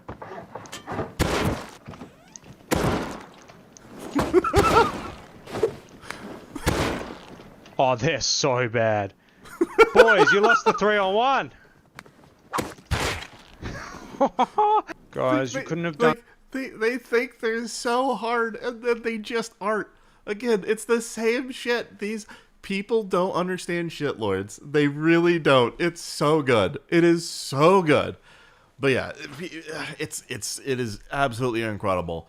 I am going to be in their minds for months and months and months. And you want to know what's really funny about it too? The funniest thing about it, all I got to do is if they forget about it and they decide to do something else, I've already shown that I can get under their skin, right? Here's the funniest meme. I do another one. I roast their shit again. And then I don't care about them for a while. And I live rent-free once more. Poisoning their community because they can't handle criticism. They don't understand shitlords. They don't understand anything. Oh, it's so good. It's so glorious. So glorious. I truly do not understand why they think that this is just going to go away. They've already encountered a fucking shitlord. Also have a vac man. Ah, yes, indeed. Excellent. Yeah, they're going Harry. Yeah, it's so good. It's like, again, why do you think that, like, why would I be mad about this? I have content. I have so much content. I have unlimited content to deal with. And all that it's so good. But again, it's not just them. It's not just them. Do you know how many anti-AI people are the same exact way? Do you have, like, the amount of people that hate on my content, not just like my, I guess, AI content in general, they're the same way. Or even take Decoy Voice as an example, where Decoy Voice didn't want to have anything to do with anything AI whatsoever. And then all of a sudden, he went and he learned Grok for a couple seconds, and now all of a sudden AI is amazing, right? It's just, hey, I'm not going to stop, not grifting. I'm not going to stop making fun of people that do that. Or we also have Mundane Matt, for those that are unfortunately unaware, or I guess fortunately unaware of who Mundane Fat is. Let me pull this up here. Oh, he removed his post. Dude. Okay, all right. Let's talk about this. Let's talk about this real quick, because this is also funny. This is kind of in the same vein of shit. Okay, let's talk about Mundane Fat real quick. What was the last time you met an NPC IRL? What happened? I mean, shit, probably maybe like 30 minutes or 45 minutes before the stream, when I went to fucking Walmart to go and pick up some shit for dinner. Like, it's they just mouth breathing or don't understand. Like, they Walmart, I think, has probably one of the highest ratios of NPCs. It's crazy. It was DJ Nate. No. It wasn't. This was Jarbo. This is Boulder Matt. For those that don't remember, I'm not gonna watch the video because I don't know. I haven't gone through it because I don't know how stream safe it is. But originally, he was the one that was flagging and taking down other people's content, or taking down content of people being critical about him. Right? As soon as he got verified on YouTube, he put Google alerts on for his name, and every time that somebody talked about him, he went and saw whether or not it was positive, and he struck down their video. And there was people at the time that, and this was back in 2018, something around there, when we were doing the morning kumite and all that shit. And so, hey Stav, have a good one, dude. And so they called him out on it, and he ended up showing his log of all of the content strikes that he's done and submitted on other people. He had a laundry list of people that he has struck down because he didn't like what they said. So Bolton, he said, he opened up the stream with, I was out with my daughter picking up boulders for our fucking river or the stream in his front yard or some stupid shit. And so, that's why he became the Boulder King, because he was trying to say that him and his little child were picking up boulders. He turned it out to do that. Now, why does this even matter? Why are we bringing up something from 2018? Well, he's trying to say that he was the first one to call out the quartering, and we all know that quartering is a huge cuck and piece of shit. We've known that for many years, at least those that have been on the internet and kind of know. Everything in the internet blood sports area, like all that shit. He's a never-ending meme. There is countless things that have been problematic over the years with him. But with Mundane Matt trying to say that, he was the one that called out fucking the quartering first. Well, guess what? He wasn't. He really wasn't the first person. But even better is Mundane Matt has no right to talk whatsoever, because this fat piece of shit did the exact same fucking thing. He was the one taking down people's channels. And it wasn't just one person, right? The quartering doesn't like Warski or PPP or anyone, around the Kino Casino sphere, the IBS sphere, any of that shit, because he got shown to be a fucking clown for a long time. And the only reason people brought him back is because he shit on Ethan Ralph. But man, he fucked up trying to say that he called him out. And excellent for you, Stuttering Craig, for actually calling that out. And it's great. It's great. Oh, it's so good. Yeah, it's great. What did the quartering do that he's relevant again? He struck down the Kino Casino. He did a copyright claim or copyright strike against the Kino Casino, and took down their shit. That's what he did. So yeah, Mundane Fat did the same thing before, so he has no right to talk about it. Incredible. Absolutely fucking incredible shit. Okay, so we now saw extra Emily. Although in my opinion, it's happening with every major. Okay, we're gonna watch this just real quick, because we did. Somebody posted in chat. Let me fucking find it. Why do I have so many fucking? Okay, we'll do that. All right, that's fine. So the reason we're gonna look at this real quick, and then we'll get back to other things. Generations are taking a while, so we're out doing something else. Somebody had posted this in the Discord, so let's see what this is. Oh, great, a nuclear engineer. Just what I want to fucking look at. All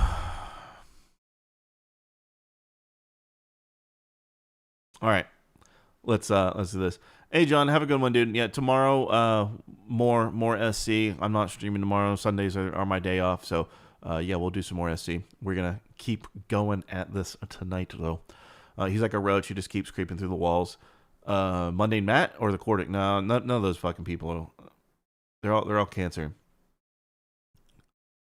You saw nothing on the Cordic since before COVID. I thought he was gone till recently.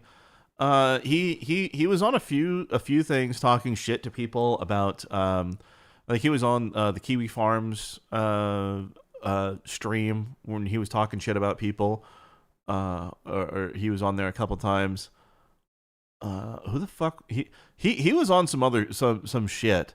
I think he was even on there was a Kino Casino. There were some things that he was on since then. but nothing's really been major. It's just kind of been embarrassing that he's like continued to exist. Same thing with like Sargon of Akkad. It's amazing that those people still exist. It's insane. Entire AMP crew is botting. She's just following their lead. Well, yeah, I know. It's again. I already said what I think about botting and why it exists. It is just to scam companies out of advertisements. But anyways, let's take a watch. Let's see what we got.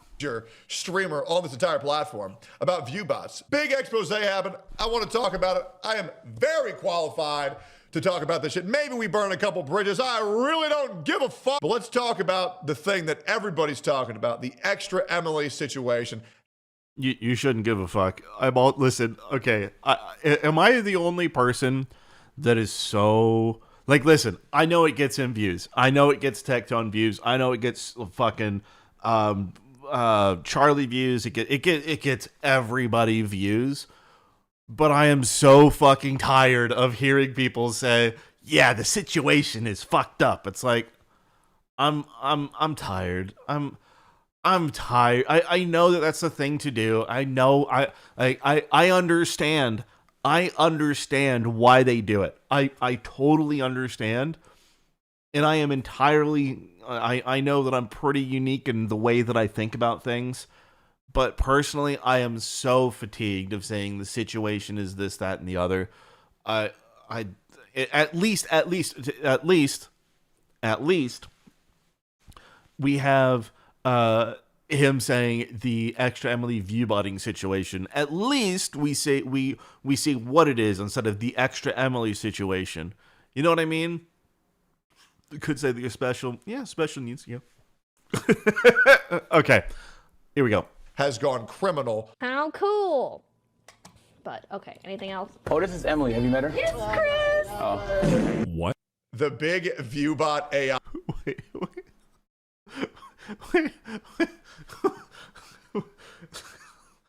All right, dude. If that's what you, if that unironically played on her stream,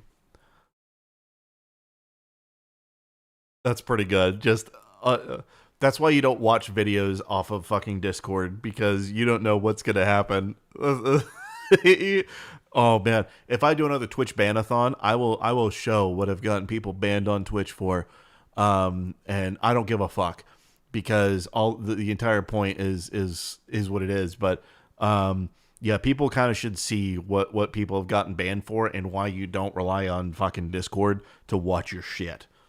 Kind of a thing. Love playing stream roulette. Yeah, that's true. That's true. Why does it look like Drumsy? I don't know who the fuck that is. AI site. Ooh, that's rough to leak.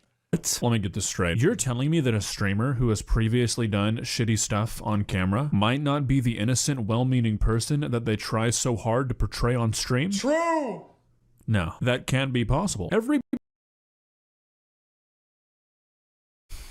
Anyone that acts like any of these people ever are immune from whatever the fuck, like none of them are squeaky clean. Not a single fucking one of them. And anyone trying to say that, oh yeah, I'm perfect. No, you're not. No one's perfect. No one's fucking perfect. Samantha Hyde react moment. Yeah, we'll do that. We'll do that. 2 screens at least. Forgot about the Ms. Gun thing. Oh. Everybody knows that streamers are who they say they are on stream. They're not allowed to lie. You almost had me there. Guys, I honestly think that out of every aspect of social media, the negative side effects of streaming being so popular is what's going to end up having the biggest impact on our society as a whole. Okay, so listen, there's been a study. There's been a legitimate study about people that have as part of the study, they had to deactivate their Facebook and Instagram accounts, and they weren't allowed to go back on. And do you want to know what happened? Every single one of those fuckers that did that saw a marked increase in happiness and a decrease in depression. Right? And that's like, not saying that somebody is necessarily depression free, but they were significantly more positive and happier than they previously were because they weren't engaging with social media. And in my personal opinion, you know, I try and be as real as I am, right? I do just a little bit in my inflections to try and be a little entertaining. But the thing is, and the problem that you run into with a lot of these people is so many of them are fake. So many of them are brands, and they only exist to be brands and only exist for all that, you know, for all of this shit. And because of that, when you stop watching those sorts of streamers that exist as brands and exist only for, hey, what's the next, you know, 6-figure fucking promo that I can do, or whatever the case may be, you get into you will be far better off by not interacting with them or thinking they're a real person, because they aren't. They aren't being themselves. They're not being genuine. They're being a brand, plain and simple. I think, you know, you got what, Asmongold is probably one of the most real people on the planet as far as a streamer that's significantly, you know, it's large. And there's lots of things that I can point to, and I know when I'm watching Asmongold, you know, like the wow, you know, like all the oh shit, you know, all those little fucking moments, they're added in so that they can add entertainment value, so it makes him seem like he's, you know, engaging with it more than he otherwise would, right? And the way that you know that he's being genuine is every time you see him smile, you see him kind of not really force a laugh, but you can definitely notice when he's more locked in. And when you pay attention to his body language, he definitely shows when he's interested in something and when he's not, right? So it's really, really easy to see who cares about what. And most of these people just don't give a fuck. Most of them are just trying to tick boxes, trying to be brand safe. They all have the same fucking shit in the background. They all do the same fucking thing. You know, I'm at some point I'm gonna redo my room, and there's gonna actually be maybe some shit in the background, but it's gonna be the way that I want it to be, and it's not going to be homogenized like all of these other people, you know, with all their fucking, you know, LGBT lights in the background. It's not going to be that. But the point is they all have the same fucking thing. Tectone, Asmongold, a few others, they're unique in what they have going on, but whenever you see one of these fucking people with LGB lights, they're all the fucking same. They're all just fake people. That's all it is. Anyways, continuing.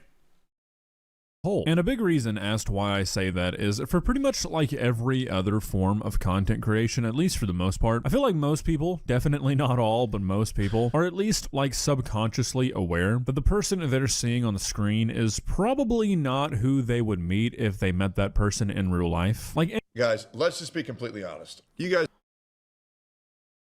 know I was part of OTK for a very long time.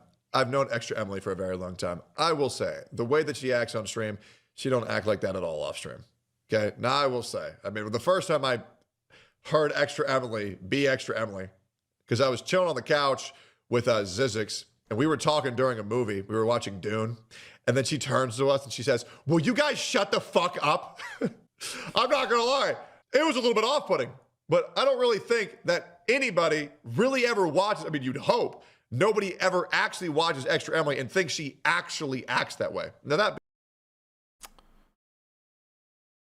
one would hope, right? One would hope that the average user does not think that way. The reality is there's quite a few people that think that way. There's a lot of people that think that somebody on stream reacts that way. Don can't act like this IRL either. Probably has to hold himself back with normal people. I mean, not really. Like if you've, you know, the engagements that I've had, when I was at the shop, right, and I sold guns, I was the same fucking way. I'm pretty much the same. I think there's a bit of a difference. There's a bit of a difference, I guess, just because there's a one-sided dialogue that's happening, right? I can read your chat and shit like that, but like I'm pretty much like this. As soon as I get, maybe there's a brief time where I got to get comfortable with somebody. But at the same time, I don't like going out most places, and I don't want to fucking deal with people in public most of the time. I just don't care. I just don't want to fucking deal with it. And I don't engage with people. I don't fucking I don't go do things much, and I prefer to keep things to myself. But when I do engage with somebody, I'm pretty much the same, the exact same. I don't have a fucking secret of doing something or being fake or anything like that. I have no desire to do that. That seems like it's more effort, right? It seems like it takes way more effort to be fake than saying exactly the way it is, right? But being real, there's a lot of people that will watch a female streamer, and there 100% is a type that watches female streamers. There is a type. And the vast majority of those people 100% believe that the person they're seeing on stream is the real person. Right? Tectone and his audience and my audience are probably pretty fucking similar in that we don't believe these people are real. Right? So any of these people that I've talked to on stream, like there's so many people that I just don't think are real. That stream. There's very few, because everyone has to act up or play into something or do whatever the fuck. None of them are being who they really are. So, parasocial gunners, yeah, exactly. Being fake is theater kid shit, and that's lame and gay, yeah, exactly. Used to actively avoid coworkers outside of work, yeah, 100%. Like I never saw. Fuck, dude. When I worked at Boeing. Maybe there's a couple times where I saw coworkers. I didn't want to talk to them. I don't care if I saw them at Walmart. I didn't give a fuck. I didn't want to interact with them. I didn't want them to talk to me when I'm by myself. I didn't want them to talk to me when I'm with my kid. I didn't give a fuck. I didn't want to deal with them. So I would just go down a different aisle and just ignore who they fucking were. Right? I do whatever I can to look for an answer on my phone before I regrettably have to actually talk to somebody. The only time that I'll ever actually go and interact with somebody is if I'm going to Shields or whatever, and I'm talking to an employee and trying to find something. It's a very gun nerdism thing to try and suss out, does somebody know, if somebody knowledgeable in what I'm after enough for me to ask them real questions, or is somebody there just as an employee that is just a warm body that's just there to do store functions. So when I go out and I'm at Shields, I will actually talk to the employees, because for those that aren't aware, at Shields, you get training to be an expert in the product and the section that you're supposed to work at, right? So if you're working over in the dog kennel area, you have to become an expert in the dog kennels. If you're working over at the watches, if you're over at the perfume, if you're wherever you are, they are experts in that particular field of whatever is in that section. And so they are so much more enjoyable to talk to and try and get real information about a hobby that you're into that's outdoors than most other places, just because they know what the fuck they're talking about. The average person you're going to talk to on the other side of a gun counter behind fucking Bass Pro and the one behind Shields is a completely different person. The one at Shields knows everything about your fucking Rugers and your little fucking shitty fucking, SCCYs and fucking high points, all the way to your fucking Nighthawks, your Atlases, your Noveskis. Like, they're going to know everything from start to finish about what product that they're currently looking at. And so that is a very refreshing thing to do. But outside of that very specific circumstance, I don't like to engage with people. If somebody comes up to me, like, if let's say we're hanging out, right? And, we're just shooting the shit. We're just going to shoot the shit. I'm going to be exactly the way that I am now. There's just going to be more back and forth instead of me just talking into a mic, right? That's kind of the way it is. I have no desire to do anything beyond that. Anyways. Just pointing out that he is correct that a lot of people can see through that, but their viewers and the people that watch these streamers 150% believe that is exactly how they act. That being said, I'm cool with Extra Emily. Besides, by the way, I can stretch out a video far more than Tech Toad Kid. milk the amount of time that it is, if I really want to. Just saying. Not intentionally, but it is what it is. That she's always been kind to me. But obviously, so many of these streamers are fake. And also, by the way, if you think that Extra Emily is the only large streamer that bots, no. I know. Speaking of asking experts, what's your view on the Geisley MRGG? It's okay. The Geisley's pretty good. The LaRue is the one that you really want. If you can find the LaRue MRGGS, that's the one that you really want to get. That is probably the best one on the market. The MRGG from Geisley is it is readily available, and you're not going to pay a fucking arm and a leg. But the LaRue is the vastly superior one. Knights also has one that's floating around. There's a few prototypes that exist that people have. There's the LMT one is also pretty good if you can get your hands on the LMT. And then there's a couple other specialty ones that are around and about, but they're not really worth talking about much. I know everyone really gravitates towards the Geisley or the LaRue, and the LaRue is the one that everybody wants. The problem is the LaRue only had a limited number of releases, and they're all very expensive. I know I sold 6 of them, and I've seen twice that in person. But the Geisley, it's readily available. You can get it, go for it. It's fantastic. LaRue, if you have endless money, you're going to spend 5 figures for it, so expect that. And then the LMT is absolutely fantastic. Anything that LMT's made is pretty great. There was a period during COVID between 2020 and 2022 where they had a lot of manufacturing problems. Like they would forget castle nuts on builds. There was a few that were missing threads in critical places. Like there's a lot of shit that was going on, and that's why LMT, instead of becoming Lewis Machine and Tool, was people were saying learn machining together because of how fucking terrible it was. But they're not that anymore. Oh, very pretty. You must be talking about a different LaRue. The one you know of is around 4K. I'm talking about the the MRGGS. I need to go back and look for it because it's going to be somewhere on my phone. But I'm talking about a very specific, very, very specific LaRue MRGGS, and I think is it the 6.5 or whatever. It's a very, very, very specific one. CAG rocking Seekins and 260 rem is pretty wild. Yeah, let's CAG or any of those tier 1 units rocking something in particular. Let's be perfectly real, right? They're using something for very, very particular purposes.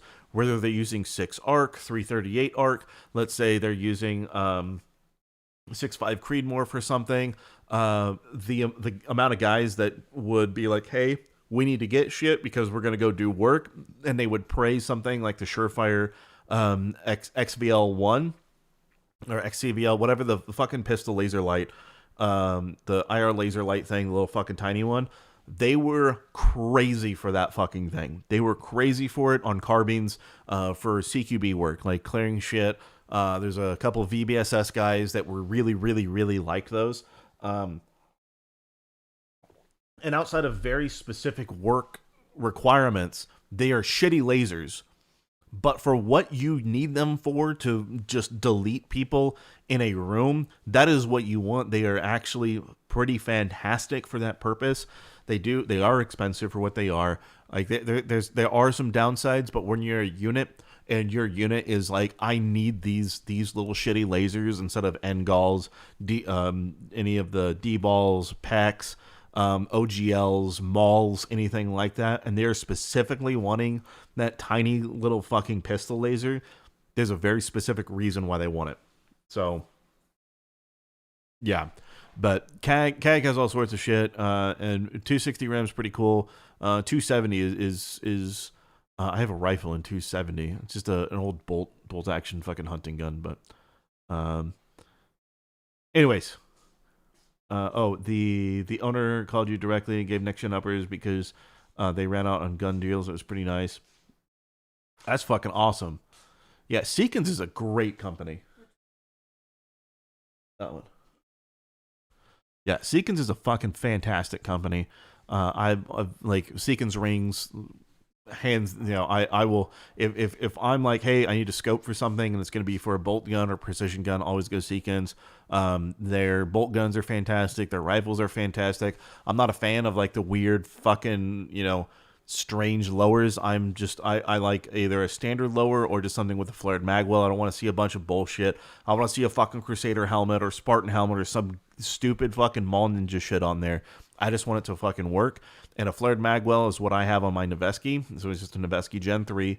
I thought I had a Gen... I don't have a Gen 4 anymore. I had to sell that. But like that's fine, right? I like that because the flared magwell is great. It makes a lot of sense. It's helped me when I've needed it. But yeah, Seekins, they make great shit. Decent rails. I don't know about barrels for ARs, but long range stuff, can't beat them. Okay, continuing. I could name right now 50 streamers that bought off the top of my head. There was a OTK intervention. Yeah, you look at the top fucking shit. Just look at the top 100 streamers. I guarantee you, all of them bought. There's a bot. Every single one of them has bots, whether they're doing it or somebody else is. And I don't know why these other members, probably the top 1,000 streamers, to be perfectly honest, of OTK won't talk about it. Where like 8 members got into a room and they all confronted Mizkif because they were fucking over OTK events because Mizkif was caught botting 14,000 viewers, which is insane, by the way. Caught botting 14,000 viewers, and that was making them look like shit to advertisers. So much. Yeah, making them look like shit to advertisers, and that's what I'm saying. As soon as somebody has the next biggest stream, that's where they set their bar, and that's what they always try and bot is to be around that number. Not above it, because that would be another record-breaking stream, but they're going to be just a little below it. Just a little bit. This gift is faking it, yo. The OBR, that was LaRue QA. The OBRs are fantastic. Absolutely phenomenal. Left. Yeah. Huh?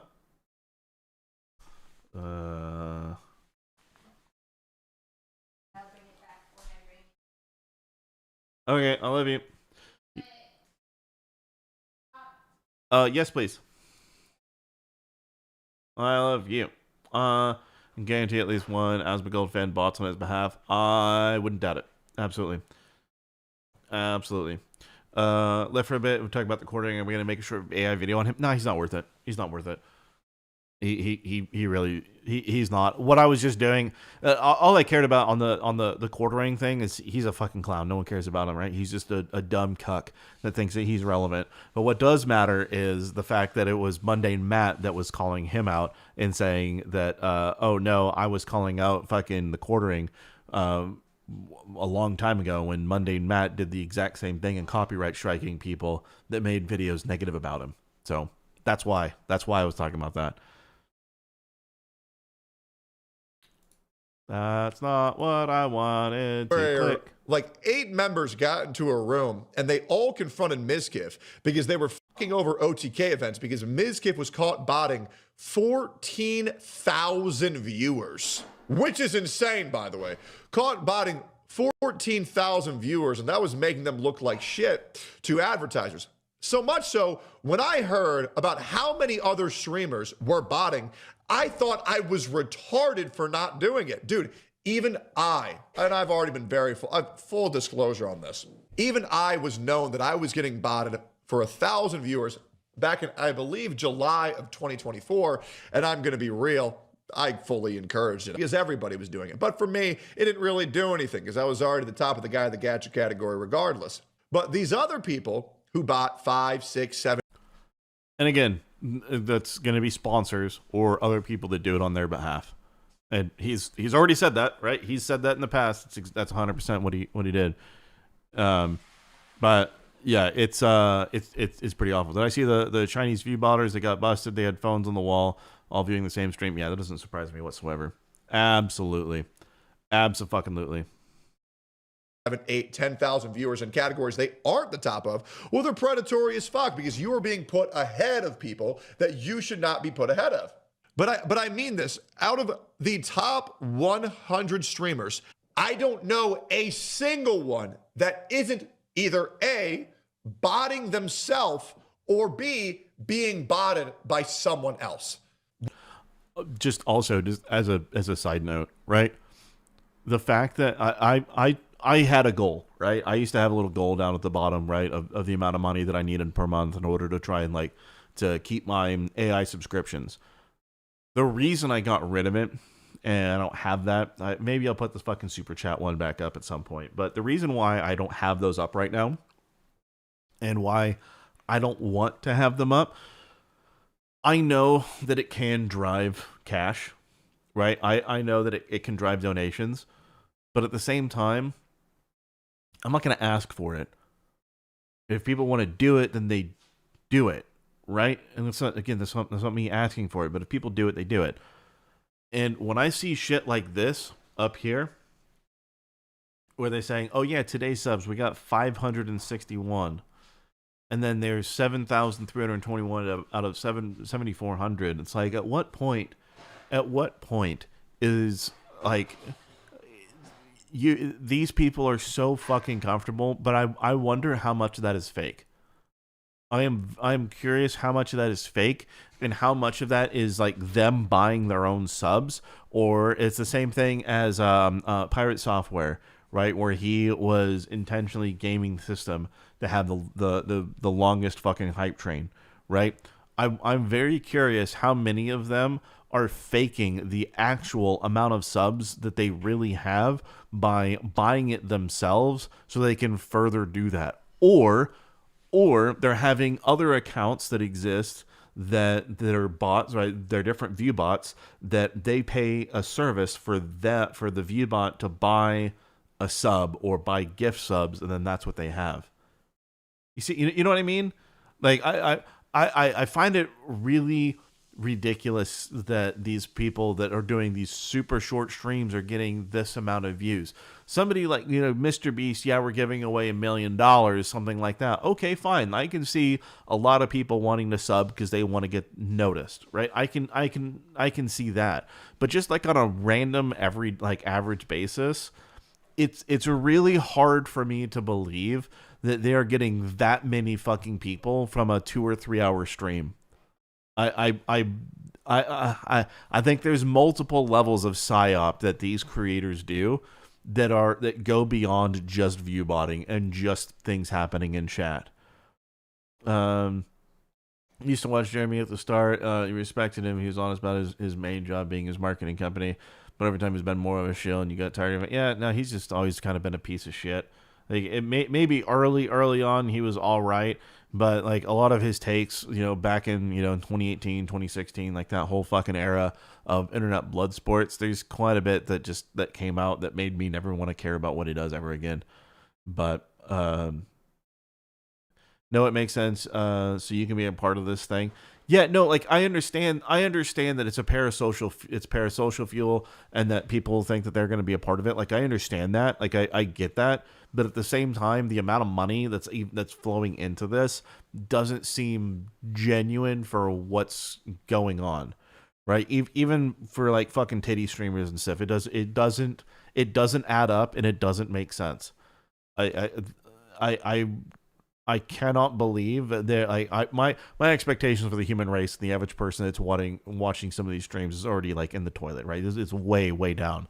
But I cannot believe that is even worse than this. Whether that's the company they work for, whether that's they themselves doing it, whether that be an advertisement that's botting them as well. I remember there was a stream for AT&T, and I don't remember who they were sponsoring, but it was Will Neff. AT&T was botting Will Neff for 40,000 viewers blatantly, and everybody knew it. Everybody knew it, as well as all of the Hoyoverse creators were getting botted for playing Genshin Impact. That's why I left the creator program, because Hoyoverse was botting me without even telling me. And then I don't even understand why a company would do that in the first place. What did they have to gain?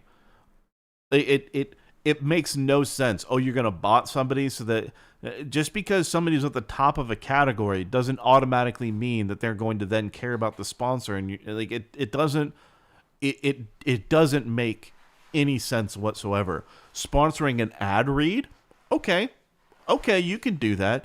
But view botting doesn't seem like it doesn't make any sense, because you want to audience capture what, like, you want Tectone's viewers, you want Asmongold's viewers, you want Hassan's viewers, you want H3H3's viewers, right? You want these viewers and you want their audience to care about what you have to offer. So the fact that we're at the point where these companies are view botting, it's counter to what it's so fucked up. It doesn't make any sense. Whoever is giving them advice that this is what they have to do is giving them some pretty fucking horrible advice. and once I got blacklisted, I lost 3,000 viewers overnight. What a coincidence. Or when my other videos for, there was a game I was playing, I can't remember the name, it was a Chinese gacha game. They were botting my YouTube shorts for that game and my YouTube videos for 300 to 400,000 views. It was insane. That's one of the reasons why I got off Twitch to begin with and I went to YouTube, was because botting on YouTube is significantly harder to do consistently due to the fact that the URLs change constantly, whereas for Twitch or for Kick, you just give them your URL and you're botted forever. That's why it's also, and you're not gonna like hearing this, because a lot of people say that Rumble's the home of the bots. Rumble is also a lot harder to bot as well because the URL changes for every single stream. You can't. Yes. No, I'm good. Thank you. Yeah, but then you have to play Genshin Impact. Yeah, no, but here's the thing, right? If you Rumble bots their own users, yes, Rumble bots their own viewers, absolutely. They think more viewers, even if fake, will draw in more real viewers. It's so weird. It does to a point, but it's the instant gratification mentality for the company that company shouldn't have. Exactly, and it's so okay. It's two things, right? Here, it's somebody in marketing thinking, hey, let's give money to a streamer, and they look for somebody that they like that's in a category, or somebody that they like in general. And then they will pay them, they will convince that this is a great marketing opportunity, and they will choose to then bot that person because they think that's what's going to get the views. Like, hey, if we do this, then we can up their numbers, right? And then we could be at the top of the category. Everybody's going to see it. The problem is that nobody, for example, the 40,000 AT&T viewers, you have 40,000 fake people that you're not going to reach, right? Like what do you do? Like at that point, what are you doing? If you have 40,000 fucking people that you're botting, that is 40,000 people that are not looking at your product, that you're wasting money on, that advertising is, you are still spending advertising dollars advertising to nobody. Like what, there is literally no point to view botting somebody from a company's perspective. Their hopes that 10 real people will see the 40 fake and jump on the bandwagon that they assume was real human hype. Yeah, but listen, the cost of those view bots is so fucking crazy. There is no goddamn way that those 10 real people out of those 40,000 fake are going to act, like, that is not going to pay. That is not going to pay for the view bots. It's not that literally will not pay for it. It's not going to happen. Even if it's AT&T using their own shit and their own network and everything to do that, there is still a lot of cost involved in doing that in the first place, and they will not see a return. They flat out will not see a return whatsoever in any way, shape, or form. And if you also think about it, if a company does that, they're also fucking over every single other person on the fucking planet that is looking at that. Because, let's say, again, let's use the AT&T example that he just put out there. Not only is AT&T cucking themselves out of 40,000 viewers, they're also ruining the CPM and the ad service of 40,000 views that could be served quite a few other ads. And so let's say Coca-Cola's is running ads. You have, a mom and pop sandwich shop. Like, you got all these fucking people that are running ads. They're now being fed to those 40,000 fake people. And so not only are you wasting your own money doing that, you're also fucking over everybody else that is trying to advertise on the platform by feeding them to fake views. Like, what are we doing? Like, it's across the board. It is so unbelievably unhealthy for the entire ecosystem for anybody to ever advertise on the internet with all of this stuff in place. There is absolutely no reason that anybody in current age should ever advertise, as in do view bots, or pay for any ads whatsoever, unless you're paying somebody for an ad read, right? You want to pay Tectone for an ad read? Cool, do it.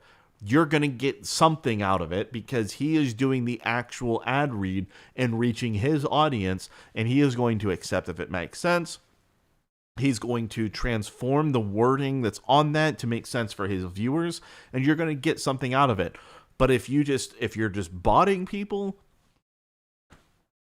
or you're allowing view bots, then you're it's just fraud. It is nothing but fraud across the board.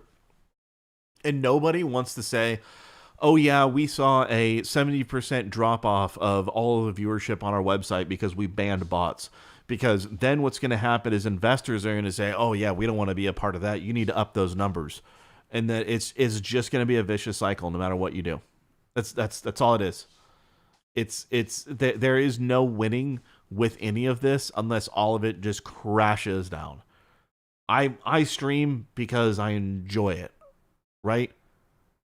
But all of these other companies, the number the number has to go up.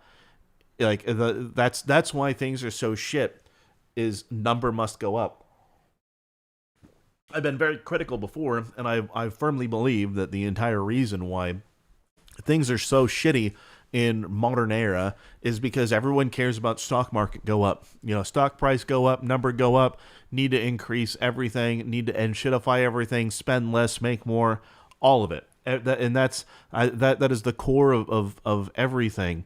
And because that mentality is in so many places, and if your number goes down, then everyone gets fired, everything gets changed, and then they go back to number go up. It's so awful.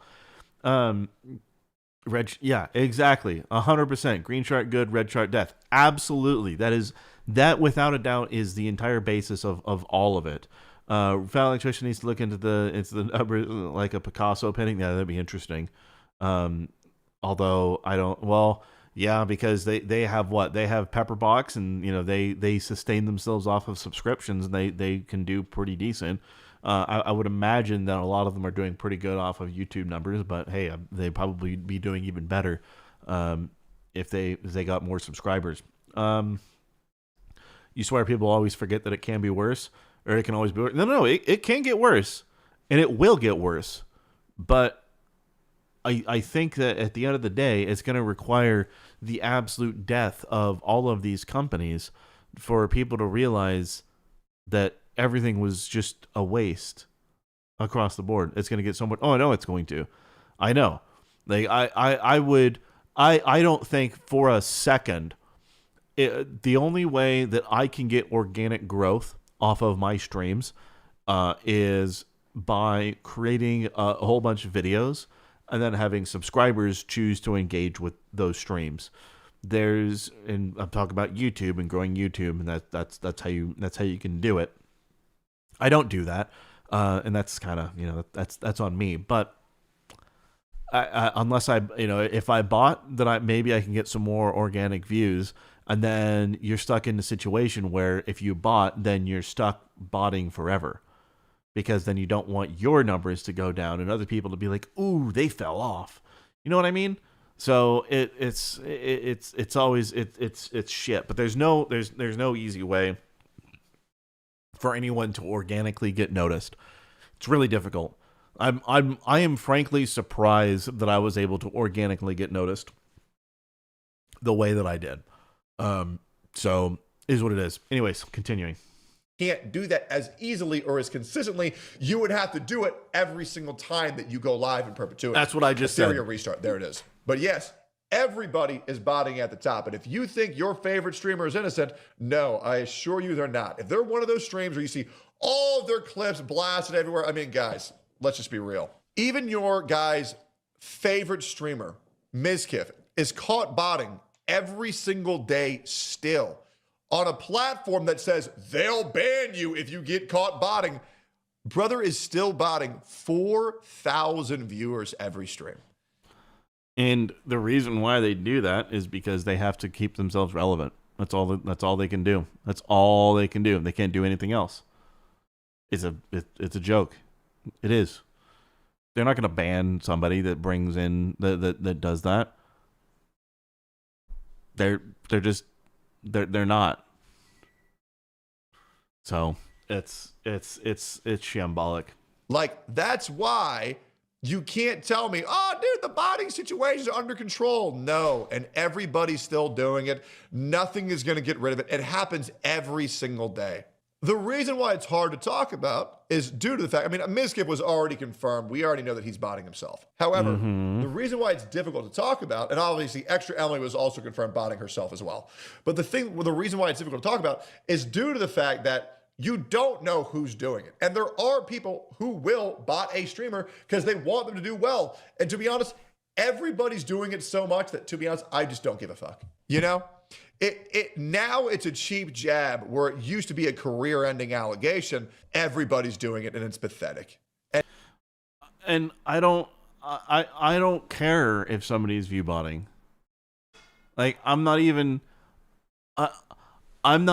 caring if somebody is view botting, because that, like, it's so fucking easy and it's so ubiquitous.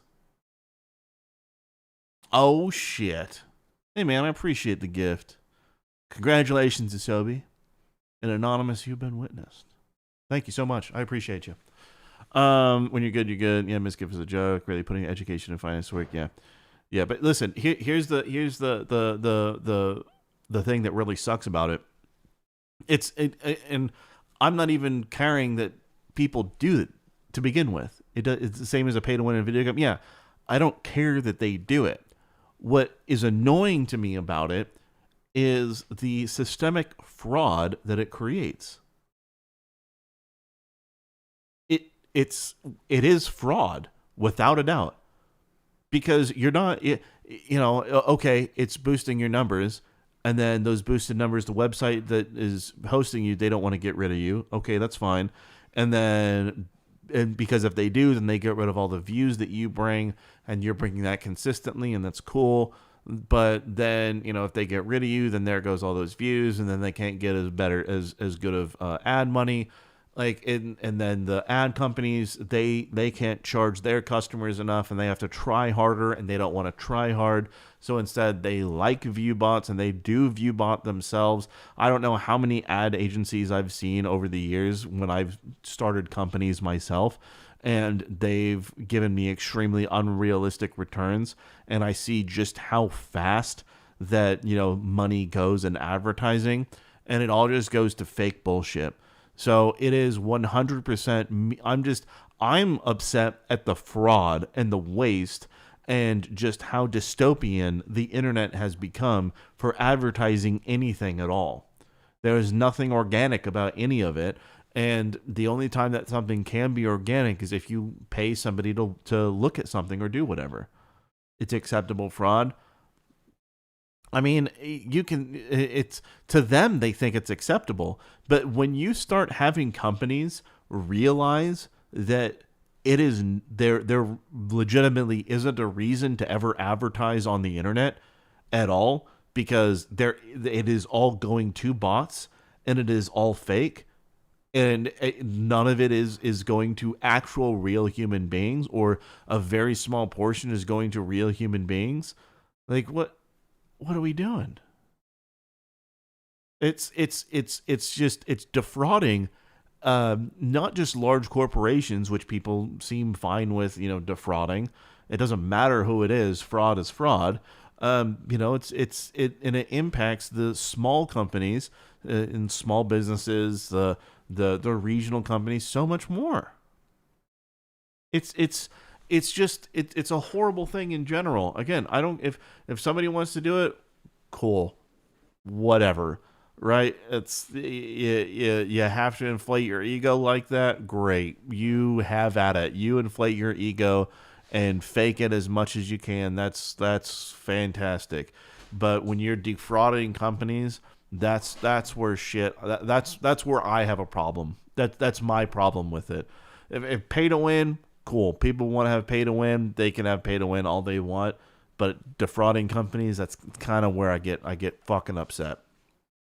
Overall, it's harder for genuine creators and those trying to actually make a difference stand out. I mean, sure, of course it is. But defrauding companies on such a scale is a dramatically bigger problem than just inflating your ego and all of that.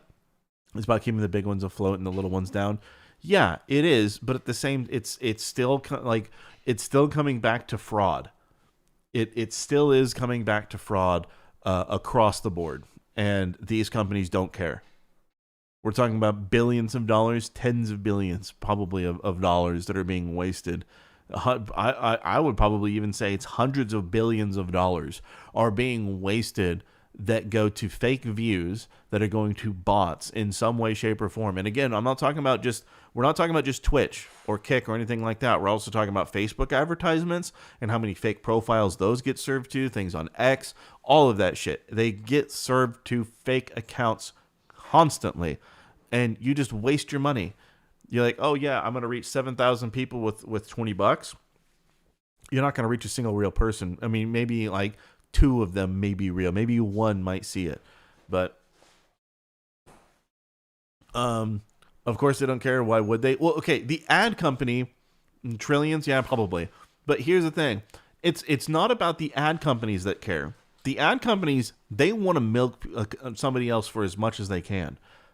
But the other companies that are just wasting all of this money, they're the ones that should care, because it is literally just being money thrown away. It is thrown away. Is this a tax write-off? No, it's not a tax write-off. It's not. I have a lot of great tax advice that people with money could take advantage of, but that cannot be a tax write-off. Your marketing is not. You can say it's a business expense, but there's only so much you can write off, and like there's so much else that you can take off for business expenses than just that. So, but yeah, these companies should be caring, because a lot of companies spend a considerable amount on advertising, and if everything that they're doing online, if they're getting like a 1% return on internet advertising, why are they doing it?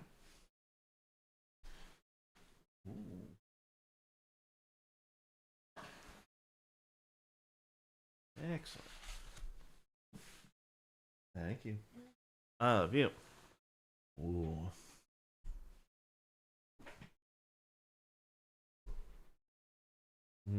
That smells really good. Sorry, I was a little too wet. Oh, okay. That's fine. Most of the companies have enduring contracts with the ad companies and don't care enough to spend time to look at partners' expenditure reports more than surface level. No. Yeah. Listen, you're correct, right? I'm not saying that you're wrong in that regard. What I am saying, the day that these companies wake up is going to be apocalyptic. Chronic, one of your videos is the first time you cut a stream. Hey man, I appreciate you. Yeah, absolutely. Welcome. Holy fucking shit, you have been witnessed. You mad lad. Thank you so much. I appreciate your generosity, man. That's awesome. Yeah, absolutely. I gotta give back a little. Yeah, man. I appreciate it. It means a lot, man. It really does. CEO will only deploy the golden parachute when or if the shit hits the fan. The amount of money wasted is a drop in the bucket in comparison. Well, listen. For a corporation, sure. Like, does Walmart care about it? That they're losing, millions of dollars? I mean, if they came to that conclusion, maybe, but they just would say it's an operating loss, kinda. But it matters. It's still fraud. It's still fraud, and then even worse than that is you also have the mom and pop shop, right? Think about this, right? I hate car dealerships. I fucking hate car dealerships with a passion. But think about even just the mom and pop car dealerships that are just they're trying to be honest, and they want to advertise to try and get something out locally, and they decide, hey, we're going to do internet advertisement. They're not. They're going to waste every single fucking penny and they're not going to see that. But they're going to look at they're going to look at metrics from an ad company or for AdSense or whatever the case that says that they reached X amount of people, and they're not going to realize that it was all wasted. You know what I mean? And we can't say that what applies to it should only apply to small companies. This needs to apply to everybody. It should matter to everybody, or matters to nobody. It should. We can't pick and choose, because that's how we run into a lot of problems. We bail out credit card companies just to double the interest rates. Yeah. The Walton family who runs Walmart are just straight up evil. Well, sure, but my point is that it doesn't matter if it's the most evil company on the planet, like Walmart or BlackRock or whatever. Take your there is plenty to choose from, or if it's the small business. It shouldn't matter who it is, because fraud doesn't care what you are or who you are. It's just everybody is being taken advantage of, and that should be handled across the board. It shouldn't matter who you are, whether you can afford to lose the money or not. You know what I mean? That's kind of where I'm looking at it from. It ultimately doesn't. It just doesn't matter. I think they're evil. I think the Walmart is a pretty horrible company. I think that BlackRock is fucking terrible. But if they're being defrauded by ad companies for internet advertisements, that is a problem, and that should be called out, because it's still fraud that affects everybody. I don't know. That's just oh, it's fine.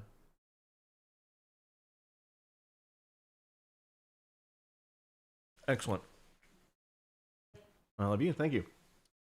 Or about destroyed your town. Amazon wants a nail in its coffin. Yeah. Again, there are so many negatives to say about large multinational companies. Absolutely. But it's correct. Yeah, chronic. Absolutely. It's the ethical stance. It is the ethics argument of fraud is fraud, and it should be handled the same regardless as to who it is. Right? I know that people can celebrate BlackRock losing money, right? People can do that. That's valid.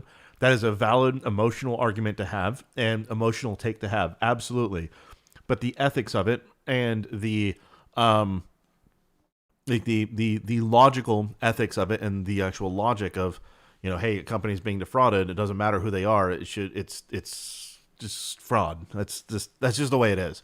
Amazon takes into consideration the population will burn through over 5 years. Yeah. I expect to sell the warehouse space and desert the space. Yeah, 100%. It's also BS when the penalty is just a business expense is negligible. Yeah, sure. No, trust me, I totally get it. The problem is you can't let emotional arguments, because those are emotional arguments, cloud the fact that it is fraud by definition. And that's kind of where I'm coming from. We can say that these people are evil, and I guarantee we're going to agree on a lot of those points. But it shouldn't matter when this sort of shit is happening, because again, we're not just talking about Twitch and YouTube or Kick or Rumble. We're talking about Facebook. We're talking about how many ads are on the fucking how many times has an ad on New York Times been wasted? How many times has an ad on an article or another website been wasted? That's just a little click ad that's either a video or an image. How many times have those been wasted and served to a bot, right? Whether it's me building something that's I don't even know if an AI that's scraping counts as a bot or what, but a lot of those are served and counted as views, and those go toward, and the company still tracks that. And also some of the ad agencies or the companies will say, well, we need to see clicks in order for it to count. Well, the ad company will then just have bots that click automatically in order to make them think that something happened. Right? That's the system actively promotes fraud. It does. No. It does. It just there. I'm also when my point is that it is fraud. But the biggest thing is we will get to a point where these companies realize that this is fraud. And when that day comes, it is going to be apocalyptic for the internet as a whole. The amount of websites that are going to go under, the amount of domains that are going to be sold, the amount of companies that are going to go out of business is going to be insane. Existing just off of ads is not sustainable in any way, shape, or form.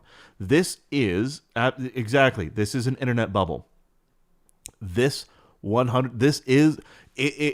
companies realize this and they realize how many dollars are being wasted, man, that's going to be bad. That's going to be really bad. Or they be too proud to admit it and keep allowing it to happen. I think enough companies are going to pull out. And I think there's going to be enough lawsuits going around that it's going to cause a problem.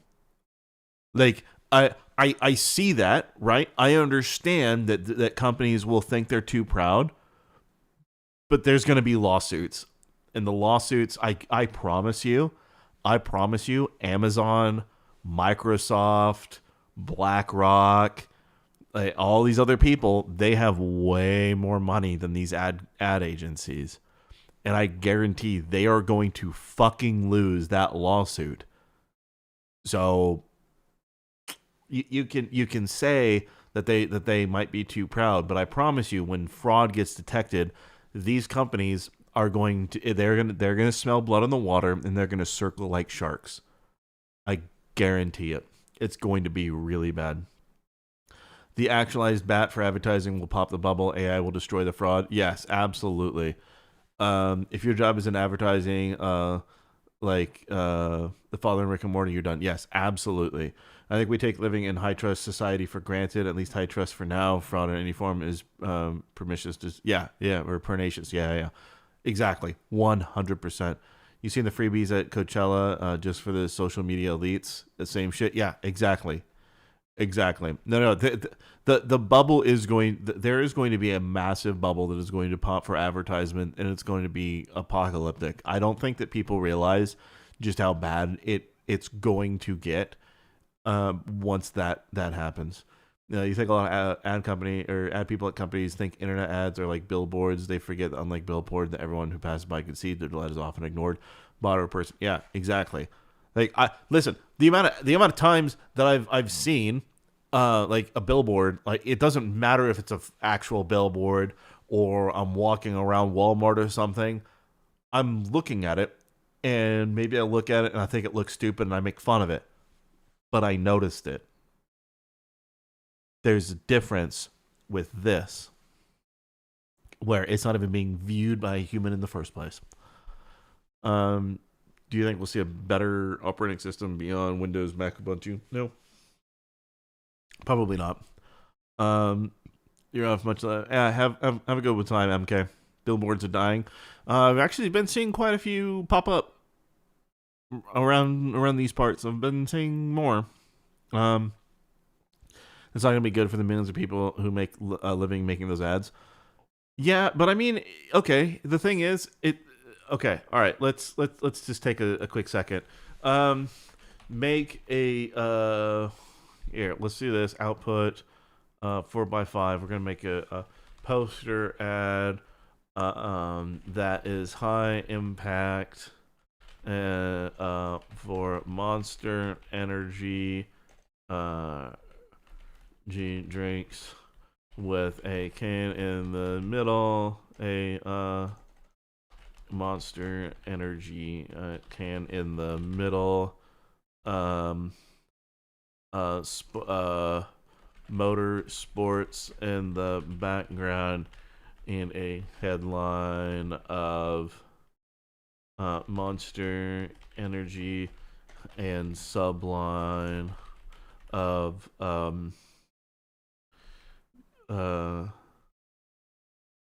keeps you fueled.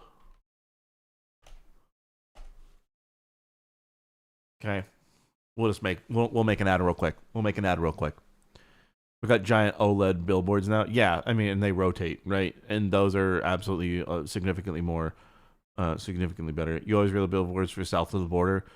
I've never actually eaten at one. I have never actually been to one. You're an old-timey sign guy. Used to paint those massive highway billboards. That's awesome. You know why? Because the cost of the billboard for billboard prints costs more than $10 than the $10 for a digital time slot. Yeah, like putting up the print is really, really fucking expensive. Really fucking expensive. But if you have the LED screens, and you just as long as you make enough to cover the original cost of it, putting it up, then like you're golden. It's just fucking gravy. As long you got to make enough to justify its existence. Pay for power and shit. But outside of that, like, you're good. The Bucky gas stops. I've never been to a Bucky's. Straight up, never been to one. I really need to. People say many, many great things about it, but never been there. Use it for running paint. Okay, listen. Look at that. What are we doing? Okay, you have millions of people in ads.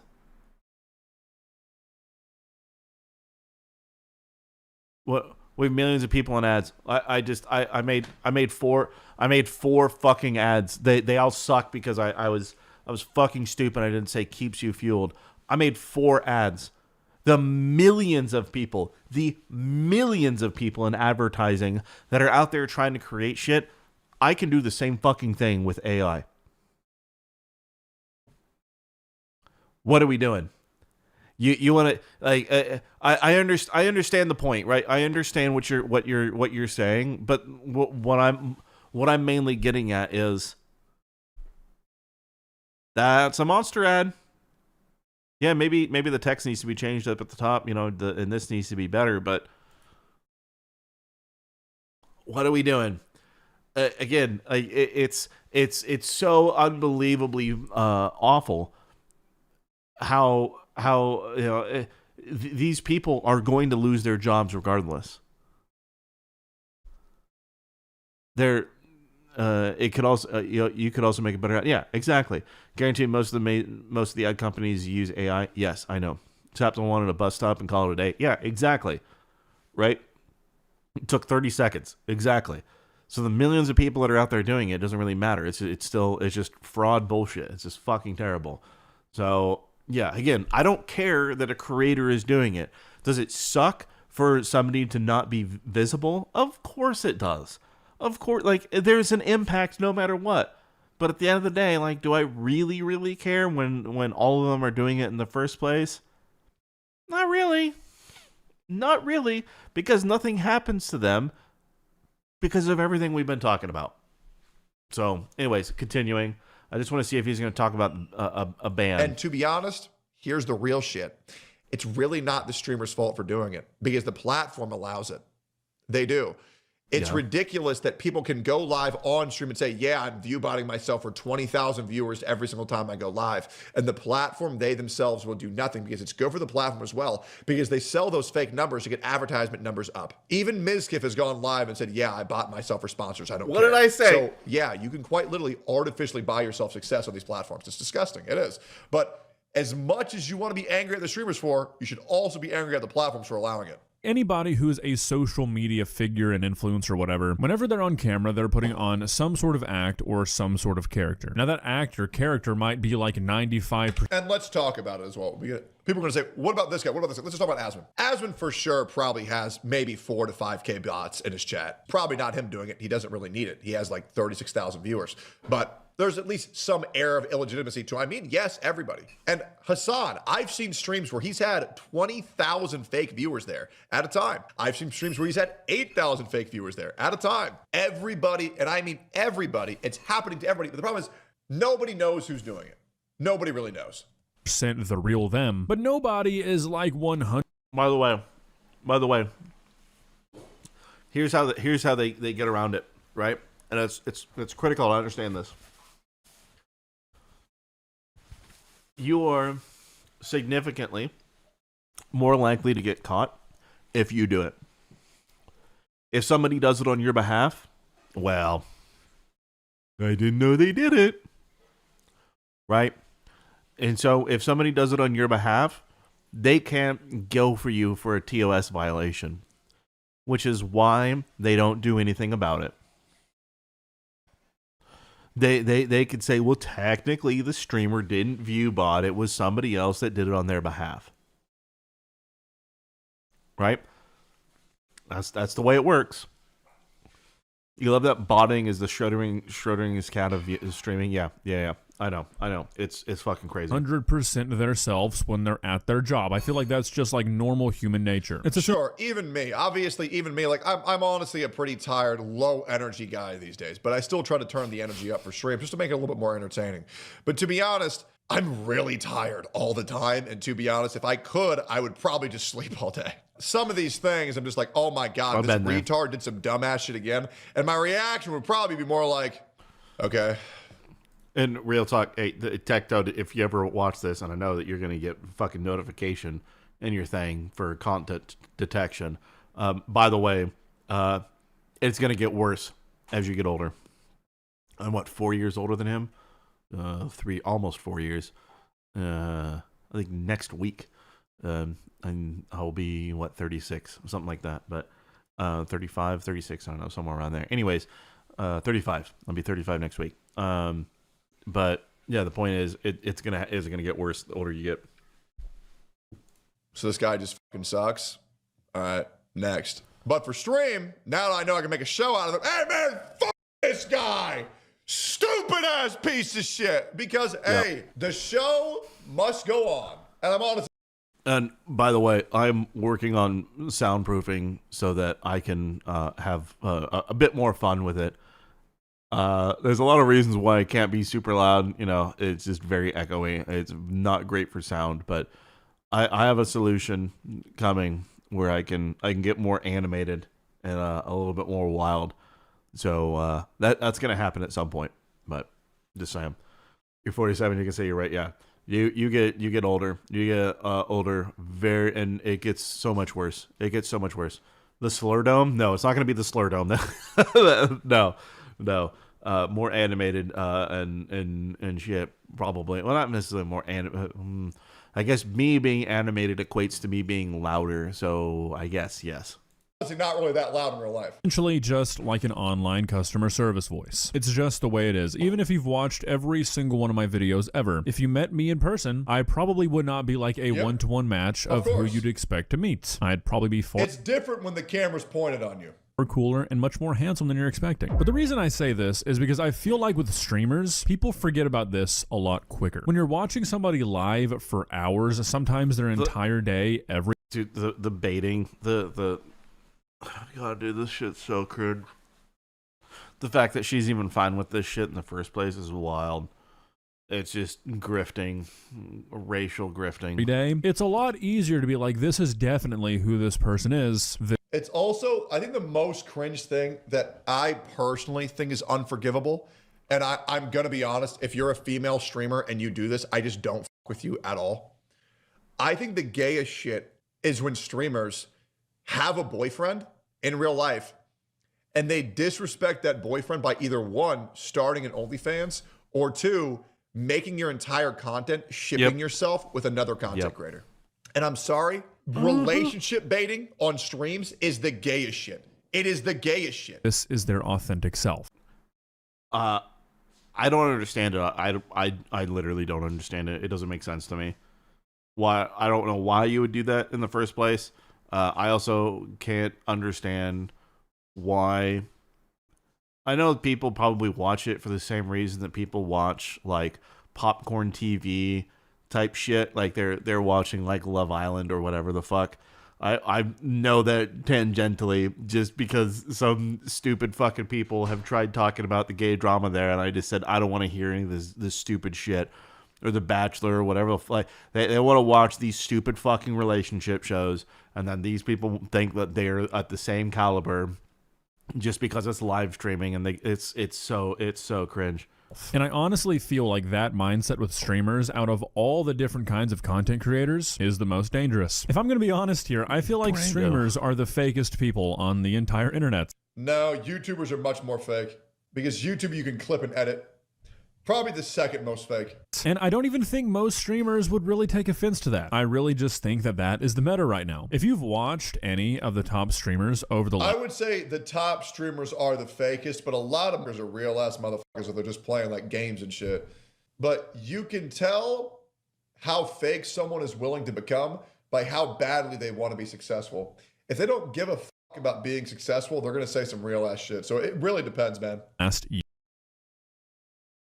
Well, I mean, it depends. It depends. I think in 99% of cases, that's correct. I think there's also there's a few people that that are the exception to that. I thought I had a name at the top of my head that I was going to use as an example, and then it just like just died. But anyways, they do it because they're not happy. Yeah, you were like extra emily for a cosplay, but Jesus Christ, you're not dumb enough to want anything to do with her as a person. Yeah, I mean, I have no listen. I've said it before. I have no interest to watch any of these fucking people. If somebody's fake and I'm watching some shit, like I don't give a fuck. I just don't care. Same thing, like if I'm watching a movie or a show and somebody doesn't care about their character and they're phoning it in, like if it's funny, like okay, but there's a lot of times where it's not funny and it's just like okay, they don't care, I don't care, you know. I just don't give a fuck, and so I have no interest in that. Like, do I want to be successful? I mean, you know, I want to entertain, but success isn't the only, it's not the only driving factor. And I think that I think it's pretty true that if someone just does something because they enjoy doing it, someone's going to come across as more genuine and more fun and have a more consistent group of people that want to do shit.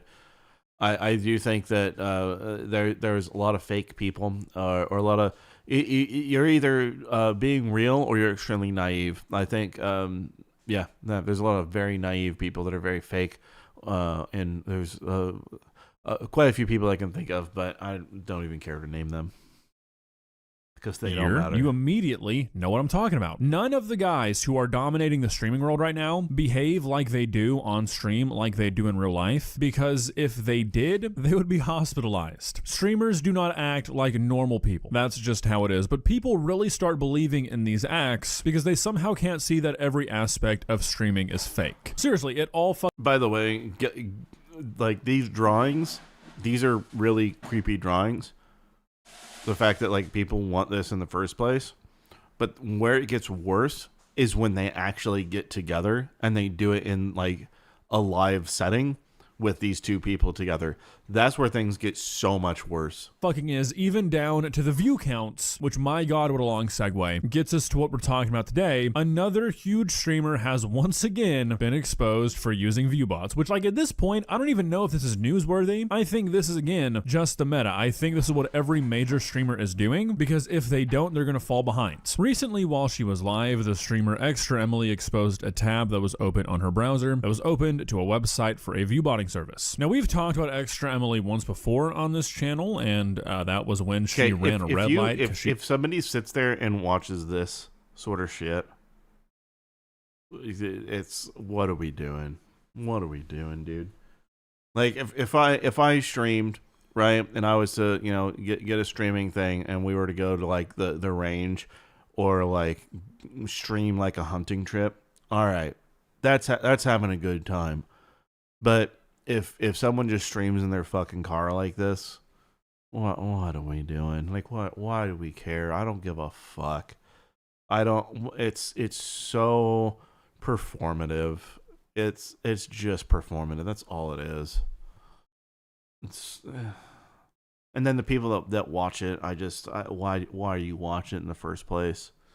Why if listen, Chronic, like if you're watching fucking if you're watching it for cosplay shit, great. But then you have this, and it's so range stream when. I need to figure out how to do it. Probably need to get like a Starlink thing or something. And then it'll be on like maybe Rumble and Kick, but definitely not on YouTube. Definitely not on YouTube. But yeah, we'll have a good time. I need to, if I do that, if to do a range stream, I would want to get myself a GoPro so I can, you know, do POV of that, and then probably another rig so that you can see.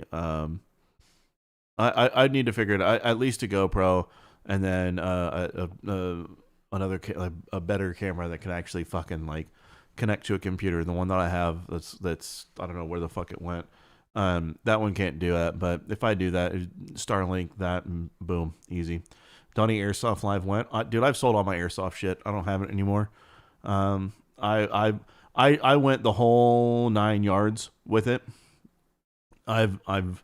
Dude, I ran Major League Airsoft, dude. Like I had tons of shit. You know, Fight Club Custom, fucking Salient Gray, PTW. Like I had so much shit. Hey Mike, what's up, dude?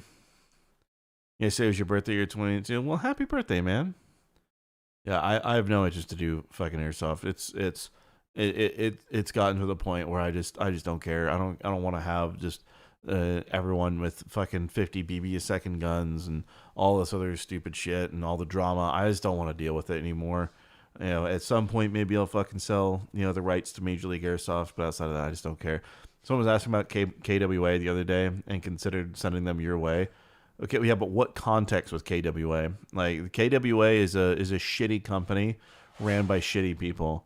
And they're some pretty awful individuals.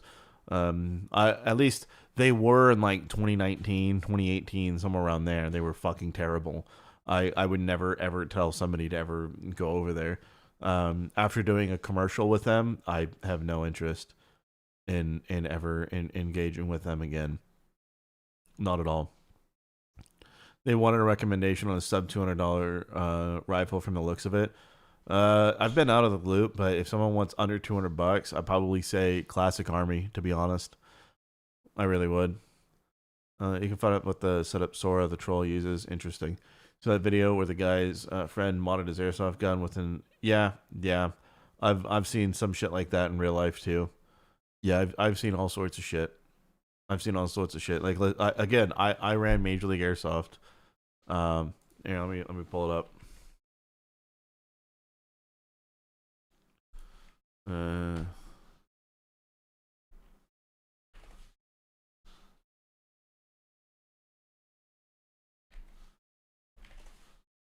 Let me get this set up. Give me a second.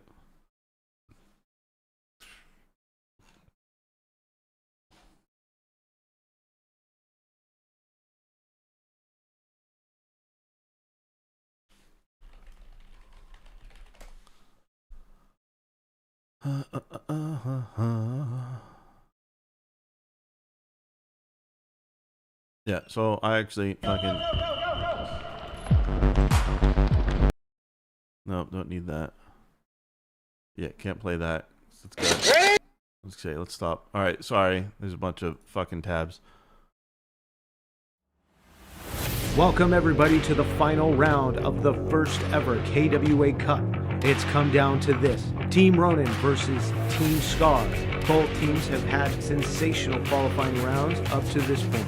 Will Ronan's firepower be enough to take down the red-hot #1 ranked squad? Like, I did their shit.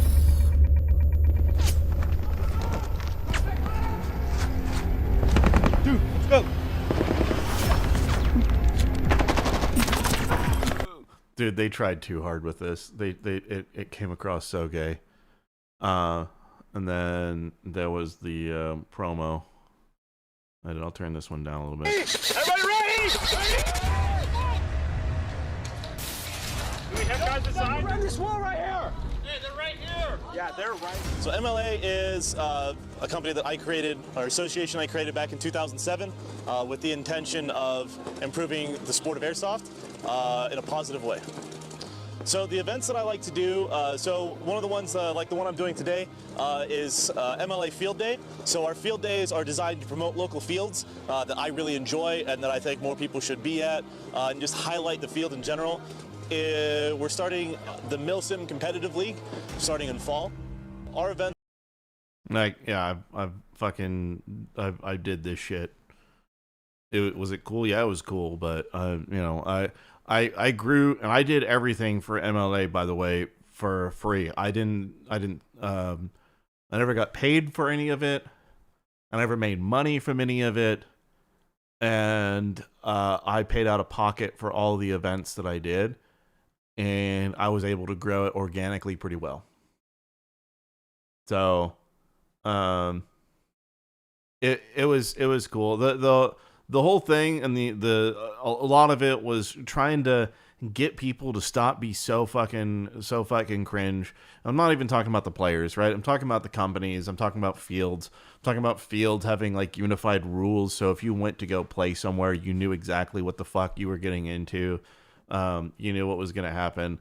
Like it was about promoting quite a bit and giving people, you know, access to things like, you know, here's a bunch of really cool game modes so you don't have to come up with something. And maybe if you want, you know, a little bit extra, maybe I can, you know, if you want to pay for someone to look at your layout and come up with ideas you can use with your layout and the amount of people you have, then you can get suggestions for that. Like there's a lot of things that I wanted to do with it to try and like make everything kind of come together instead of being so fragmented and separated everywhere.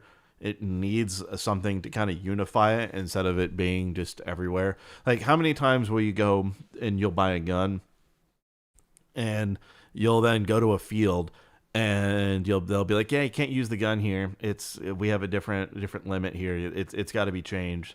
And then you have to pay their tech to try and change the gearbox and the spring. And then they do that and then they end up fucking up your gun. And you're like, well, I should have fucking known all of this before I came here. It's simple things to try and make sure that people are able to actually get out there and do shit and to make things, you know, more, you know, cohesive. That was kind of the point. So, yeah, it was ambitious, but I didn't spend a dime doing it. Or I'm sorry, I didn't make a dime doing it. I just spent money doing it, you know. Spent money trying to improve things and, you know, didn't really go anywhere. It's actually, no, I take that back. It started making some progress. The biggest reason why it kind of, you know, I stopped doing it was I moved away from my, you know, the area that I was in. Southern California, for all its faults, is kind of a hub for airsoft. And one of the big reasons for that is, I mean, you know, you can't, buying a real firearm is extremely expensive or unlikely in California, so that's kind of what you did, and so you were able to enjoy firearms, or at least gun stuff, without, you know, all of the unnecessary bullshit that California put upon you. That's why people did that. You know, it's fun. You know, you don't take yourself too fucking serious. It's fun. It's a good way to get exercise and get out there and you know, enjoy yourself. You know, don't take it too serious. Put some shit on, go out into the desert, run around, shoot each other, boom, like you're done, right? And I didn't have anything where everyone took themselves serious. It was just basic fucking team games. You know, the way that I ran games was very, was very different from most people. We're sending ropes. So this is a POV of one of the teams that were in the event. Here, just have me to carry you to the finish line. I'll be the first one in. Hit the corner. Hit the corner. Send ropes so I can go through. Hey, no, DJ, try and get through to the middle, and then we can. Yeah, why is it so fucking laggy?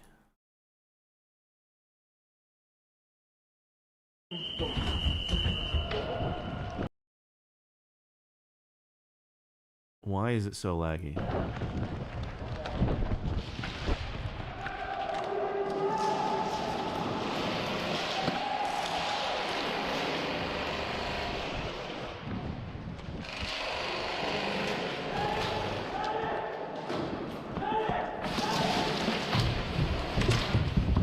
So you actually had a bomb that you had to put down. You had to actually put in the code. It was a simple code, right? Bomb set, 1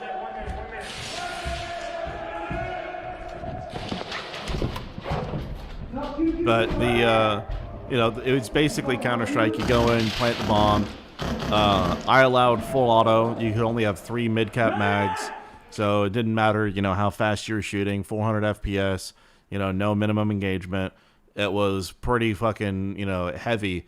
But because you only had 3 mags, the faster your gun, the faster you're going to run out of ammo and shit. Baby hook dies. Yeah. The stream chat's frozen? Oh, yeah, I'll fix that. The stream chat's easy to fix. Give me a second.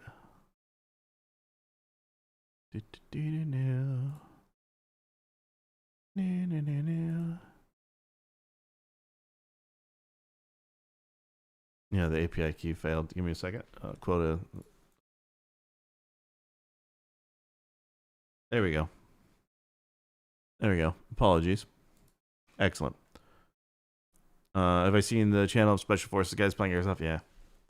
Yeah. Like if you know what you're doing, you can usually do good. The problem, you know, there's just a lot of people that cheat. There's a lot of people that do shit. You thought that was your AI stuff for a minute? No. Don't wear glasses again. I'm sorry to tell you, but I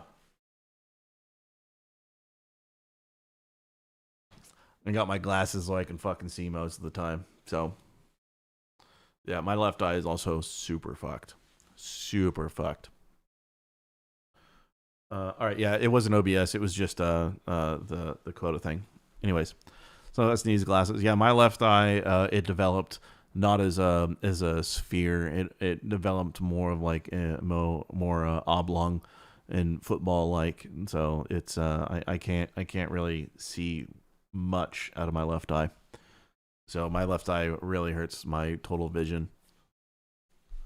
So we'll I just want to see a little bit deeper into this. Are we gonna actually see if this is accurate? She was too busy reading chat, so you know. This is also some shit that you're at Pendleton. We got to do mount and live fire shooting with houses with pyro. Not as fun as it sounds. I mean, it can be fun. You know, I used plenty of pyro. I had a whole bunch of the tag-in grenades before those got banned. You know, I had the flashbangs. I had the ones that had BBs inside that were actual fucking, you know, basically explosives. You know, I've used a lot of that shit, and it was a lot of fun. I think it depends. Like there's a difference between doing mount shit where you have to do things in a specific training environment and you're doing stuff and you have to follow very specific things versus airsoft where it's just by the seat of your pants. You're just like, fuck it, throw a little flashbang in and then you rush in afterwards. Maybe you get fucked up. Maybe you fuck up whoever's inside. Like no one's really fucking trained, but you know, you're just using pyro, having fun. And it's a good time in that regard. But when you're doing training and stuff, I would imagine it can take some of the fun out of it. Absolutely. Should be a pirate. Want to be a pirate? We take your glasses off. It's like taking shit at 20 slots cheap. Oh, yeah. Think about airsoft tech back then. We could have done iterative training that would help with the fundamentals.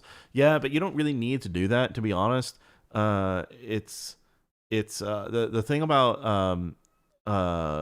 airsoft is it's not actually a great training thing. Instead, you just use simunitions, which is you just take out the bolt carrier group and you put in a different a new one, and then use sim rounds, which hurt like a fucking. Those things suck to get shot by.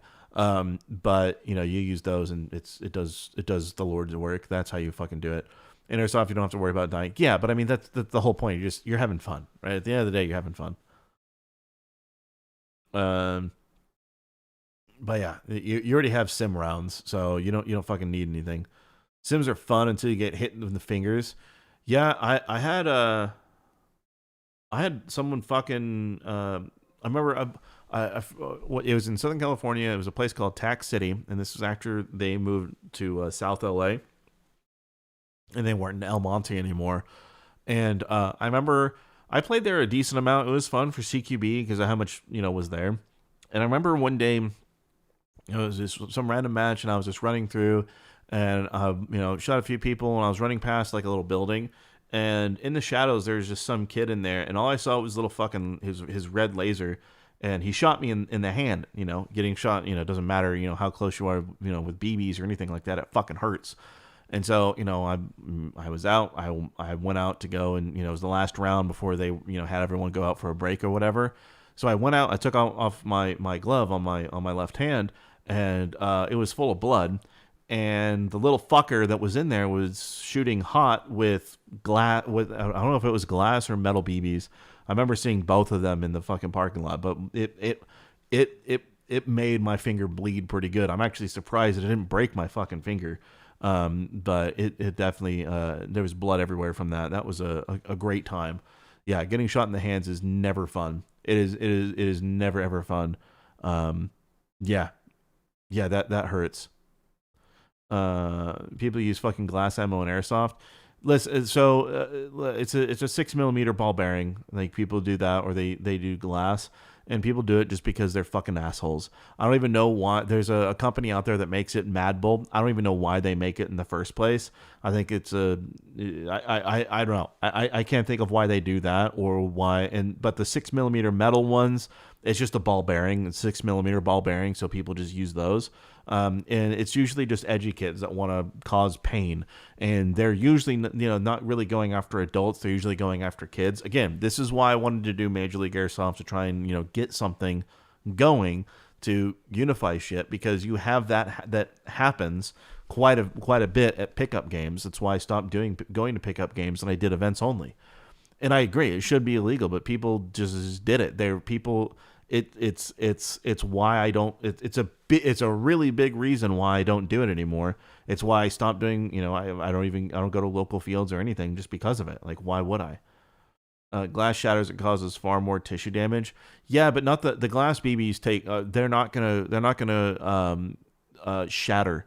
They're not gonna shatter on your hand, right? If they hit your hand, they're not gonna break. Like, these are fucking solid, like, heavy like BBs that you need like serious force to crush. Like, we're not talking like just like hollow fucking things. Like, these are solid glass BBs that they're shooting.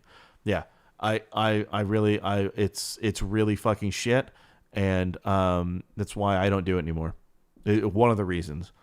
So yeah, it's just kids that want to be cancer and try and get. They'll film themselves doing it, and they'll upload it to TikTok or YouTube or whatever to try and get views.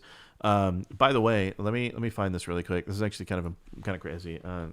Tag in launched grenades. Okay, so let me show this real quick.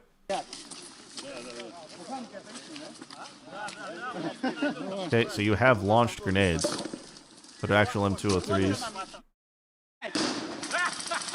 that have pyrotechnics inside, and they can have BBs that can just be flash or whatever. So you actually have M203, style things that have trajectories that are, you have practice rounds, you have explosives, you have smoke, you have all sorts of shit, right?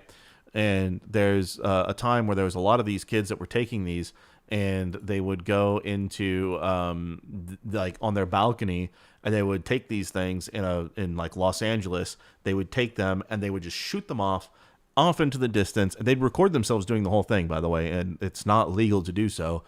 And so they would take these grenades that had BBs in them, They'd put them in and they would shoot them off, and they just watch it go all the way out far into the distance and eventually impact a building or car or something like that and explode.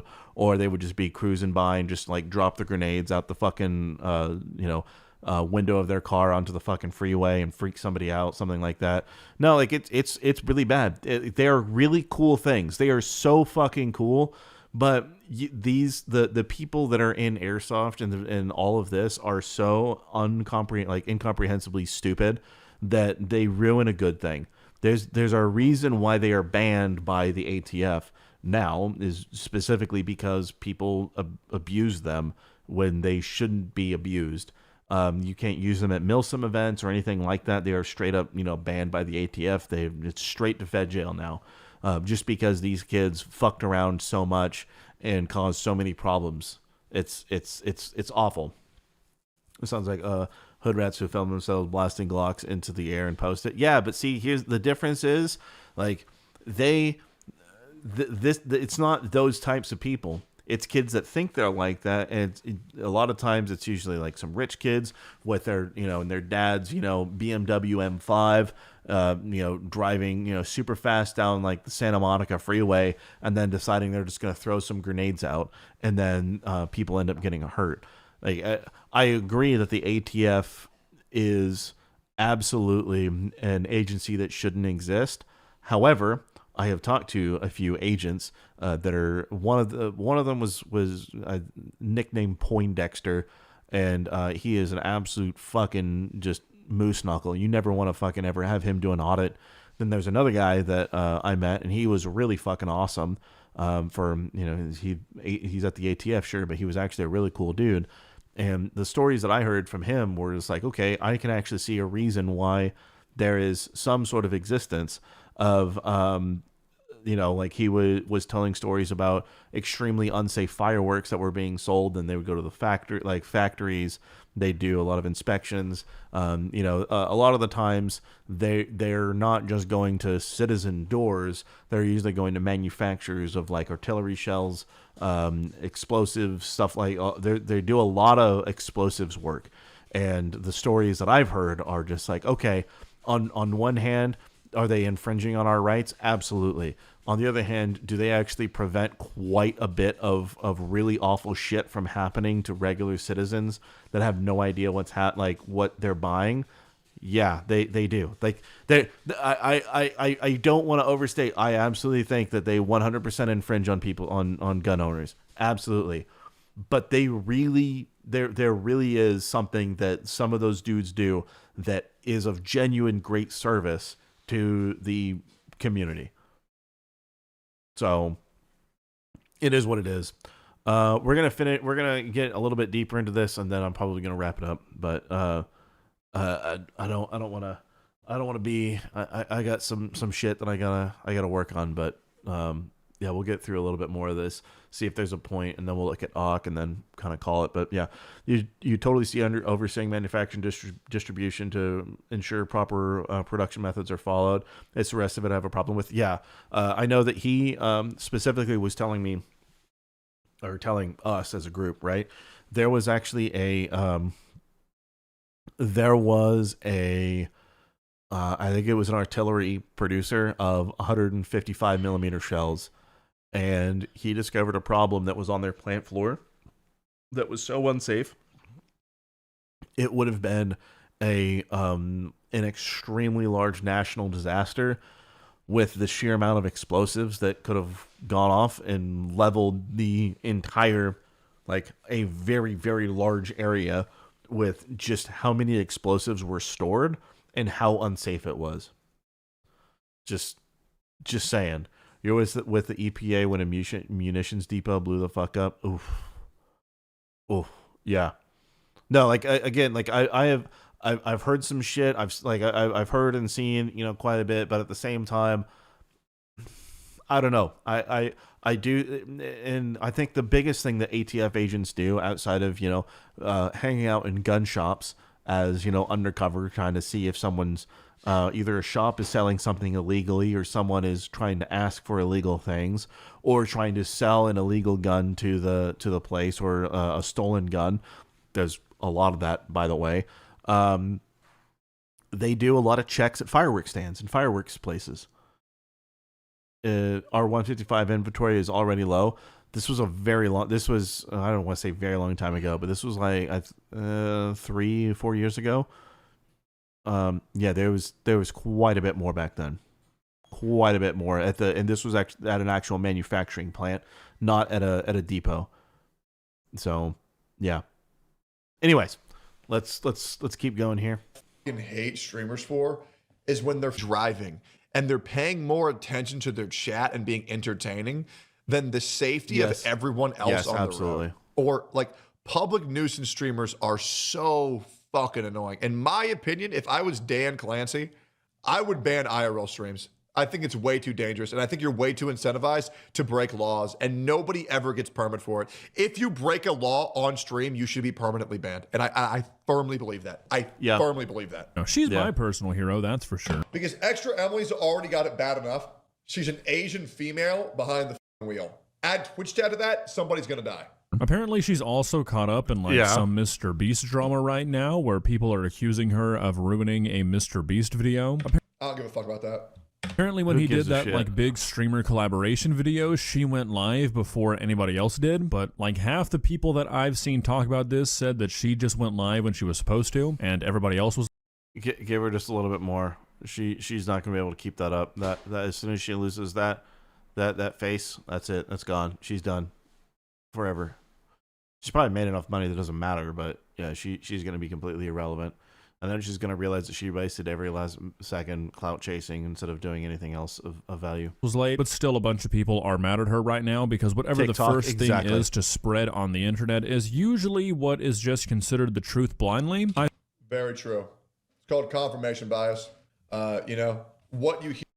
You forgot what we were talking about before. You generally love the tangents that take us far off track. You love the lore dump. Yeah.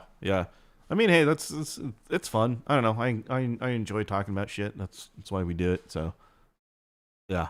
Here first is what you will end up believing in mass.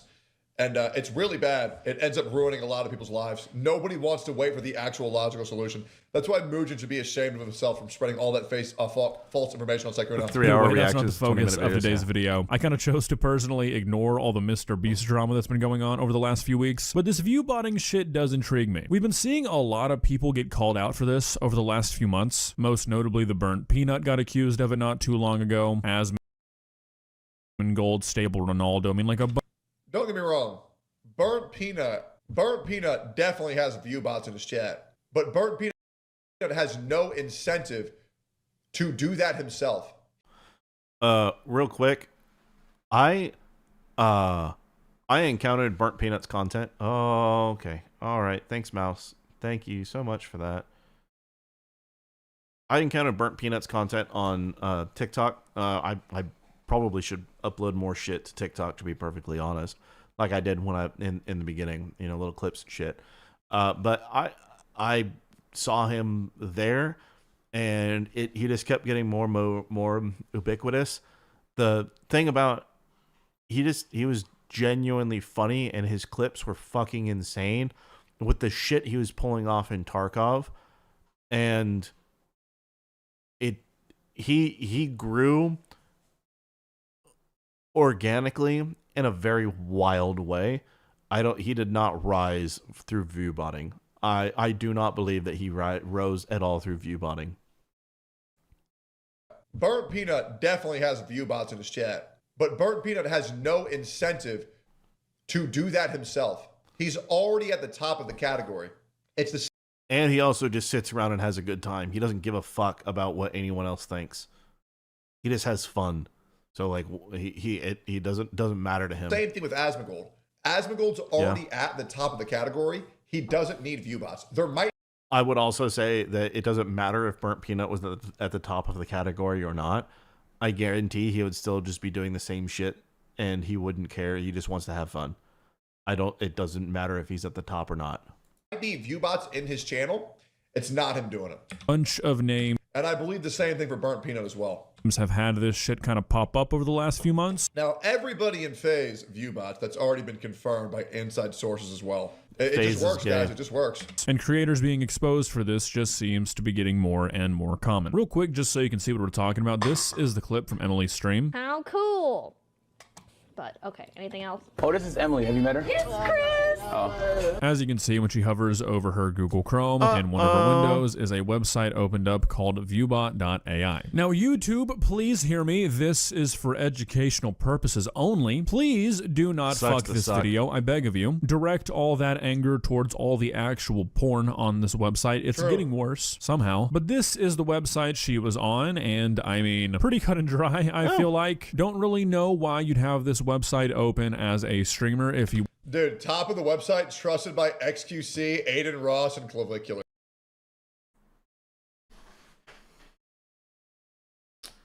Well, if that isn't all you need to know,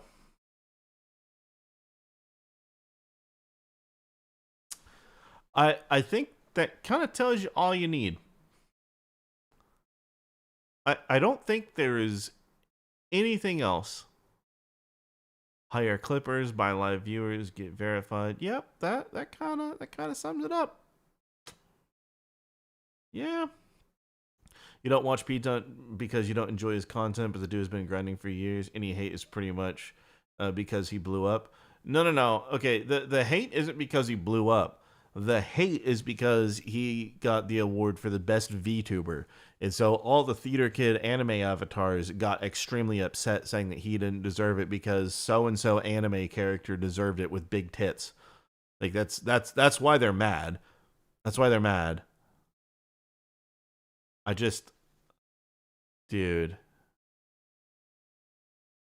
This is ridiculous.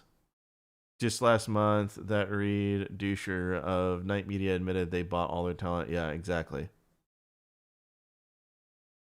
Yeah, no, that's the only reasons why people were so fucking upset is because he won best VTuber. It's fun. It's funny. It's really funny. Like it proves that if you're funny, if you're engaging, if you're talented, and you have a voice that isn't nails on the chalkboard, probably going to do well. Probably going to do well. And he has that. He can actually have good quips. He has originality in what he says. Like it's entertaining. Thoroughly entertaining. Whether you like it or not, you can't deny that he actually can keep people interested in a stream. Whereas a lot of people struggle with that. Here's an example of this, right? We're going to talk about a dude that now does not like me, and it's really funny. Silas. Now, this Theater Kid, he makes his little gay fox character as though something that matters. He has a really squeaky voice. He lingers on really bad Suno projects all the time. He doesn't know how to iterate quickly. He never learned how to really go up and figure out how to engage quickly. The laughter can be really off-putting and annoying. And these are things that you can just tell by listening to somebody. Yeah, you really don't have that much of a career outside of a very specific niche VTube sphere, right? It doesn't matter how talented there's not much talent there to begin with, right? But it's just an example of someone in that category where they can't. That's the average VTuber, right? He has quirks. Sometimes that works for you. Well, sure, but it's a boxing boy. Yeah. You think you pissed off Theater Kids? He says Centaur World is not a good show. The whole cartoon is nothing but songs and terrible plot. Yeah, but it's fine if he has quirks. He can have quirks if he wants to. The problem is that he doesn't have. He is the perfect example that I can think of so many VTubers and so many creators that don't have the voice or the rapid iteration ability to maintain some level of interesting, right? He can't do that. He listens from the entirety of every single Suno generation instead of understanding as soon as it sucks, stop listening. If you want to fix it, do something. Like there's a lot of things that aren't done properly or aren't done correctly, on a technical level that he does. But regardless, the voice and how he does things is not a something that a vast audience is going to engage. Personality or likability, yeah. Like I don't. It doesn't really matter, if he all of a sudden became, was technically perfect and everything. His voice and the way that he does things is just not.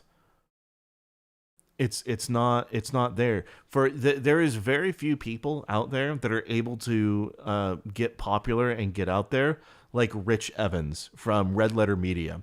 And Rich Evans is also countered by Mike, who is very much more normal. But Chris Evans, with his laughter and his voice, there is quite a bit there that can put a lot of people on edge, whereas Mike has a much more natural voice that people can listen to, or much more quote-unquote normal, much more suitable towards radio or speaking. Like, that's why there's so many people that can't make it, because they don't understand that sometimes you are just cursed with a voice that is not made to be heard. And it's not trying to be an asshole to somebody. It is a fundamental reality. There are, like, if Silas was to be in charge of an actual radio, they would do a million times worse than finding somebody else that had a voice for it. There's a lot that goes into it, right? Hey, Dask, have a fantastic one. So it is what it is. I know I have my own things that I need to work on, but I feel like, and everybody hates their own voice, but I feel like the voice that I have is vastly more conducive to talking in long format and having people able to listen to what I have to say, versus somebody that is nasally, weaselly, and not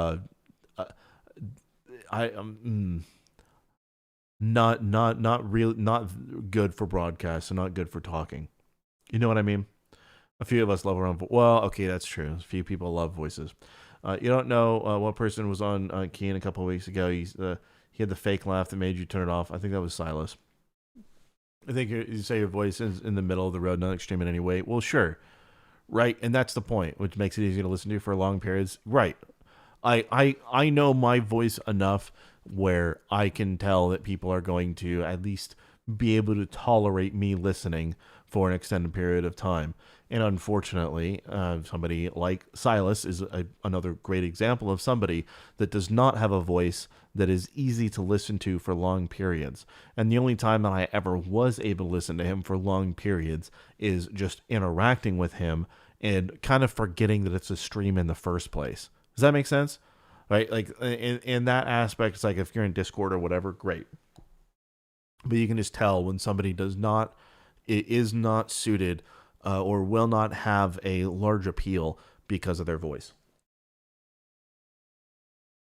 But anyways, I'm gonna call it there. I'm gonna eat my food that has been sitting here, and I'm gonna eat it. I'm warming up a little bit. I'm gonna eat it, and then I'm gonna get a project done that I promised I'd get done today. But I appreciate you guys being here. Thank you guys so much. You guys are all absolutely amazing. If you guys want to support what I do, there is various links. There's the PayPal, Patreon, merch. There's the Discord, all that good shit. If that is something that you would like to do, it is never necessary. You never have to do any of that, but it is always there if you would like to do so. Thank you guys so much. You guys are all amazing. Let's see, tomorrow there is not going to be a stream, so no stream tomorrow. But we will be live on Monday. I think we're gonna rapid fire as much as we can through the Dawn React stuff. It'll be a good time. But I do appreciate every single one of you guys. You guys are all absolutely amazing.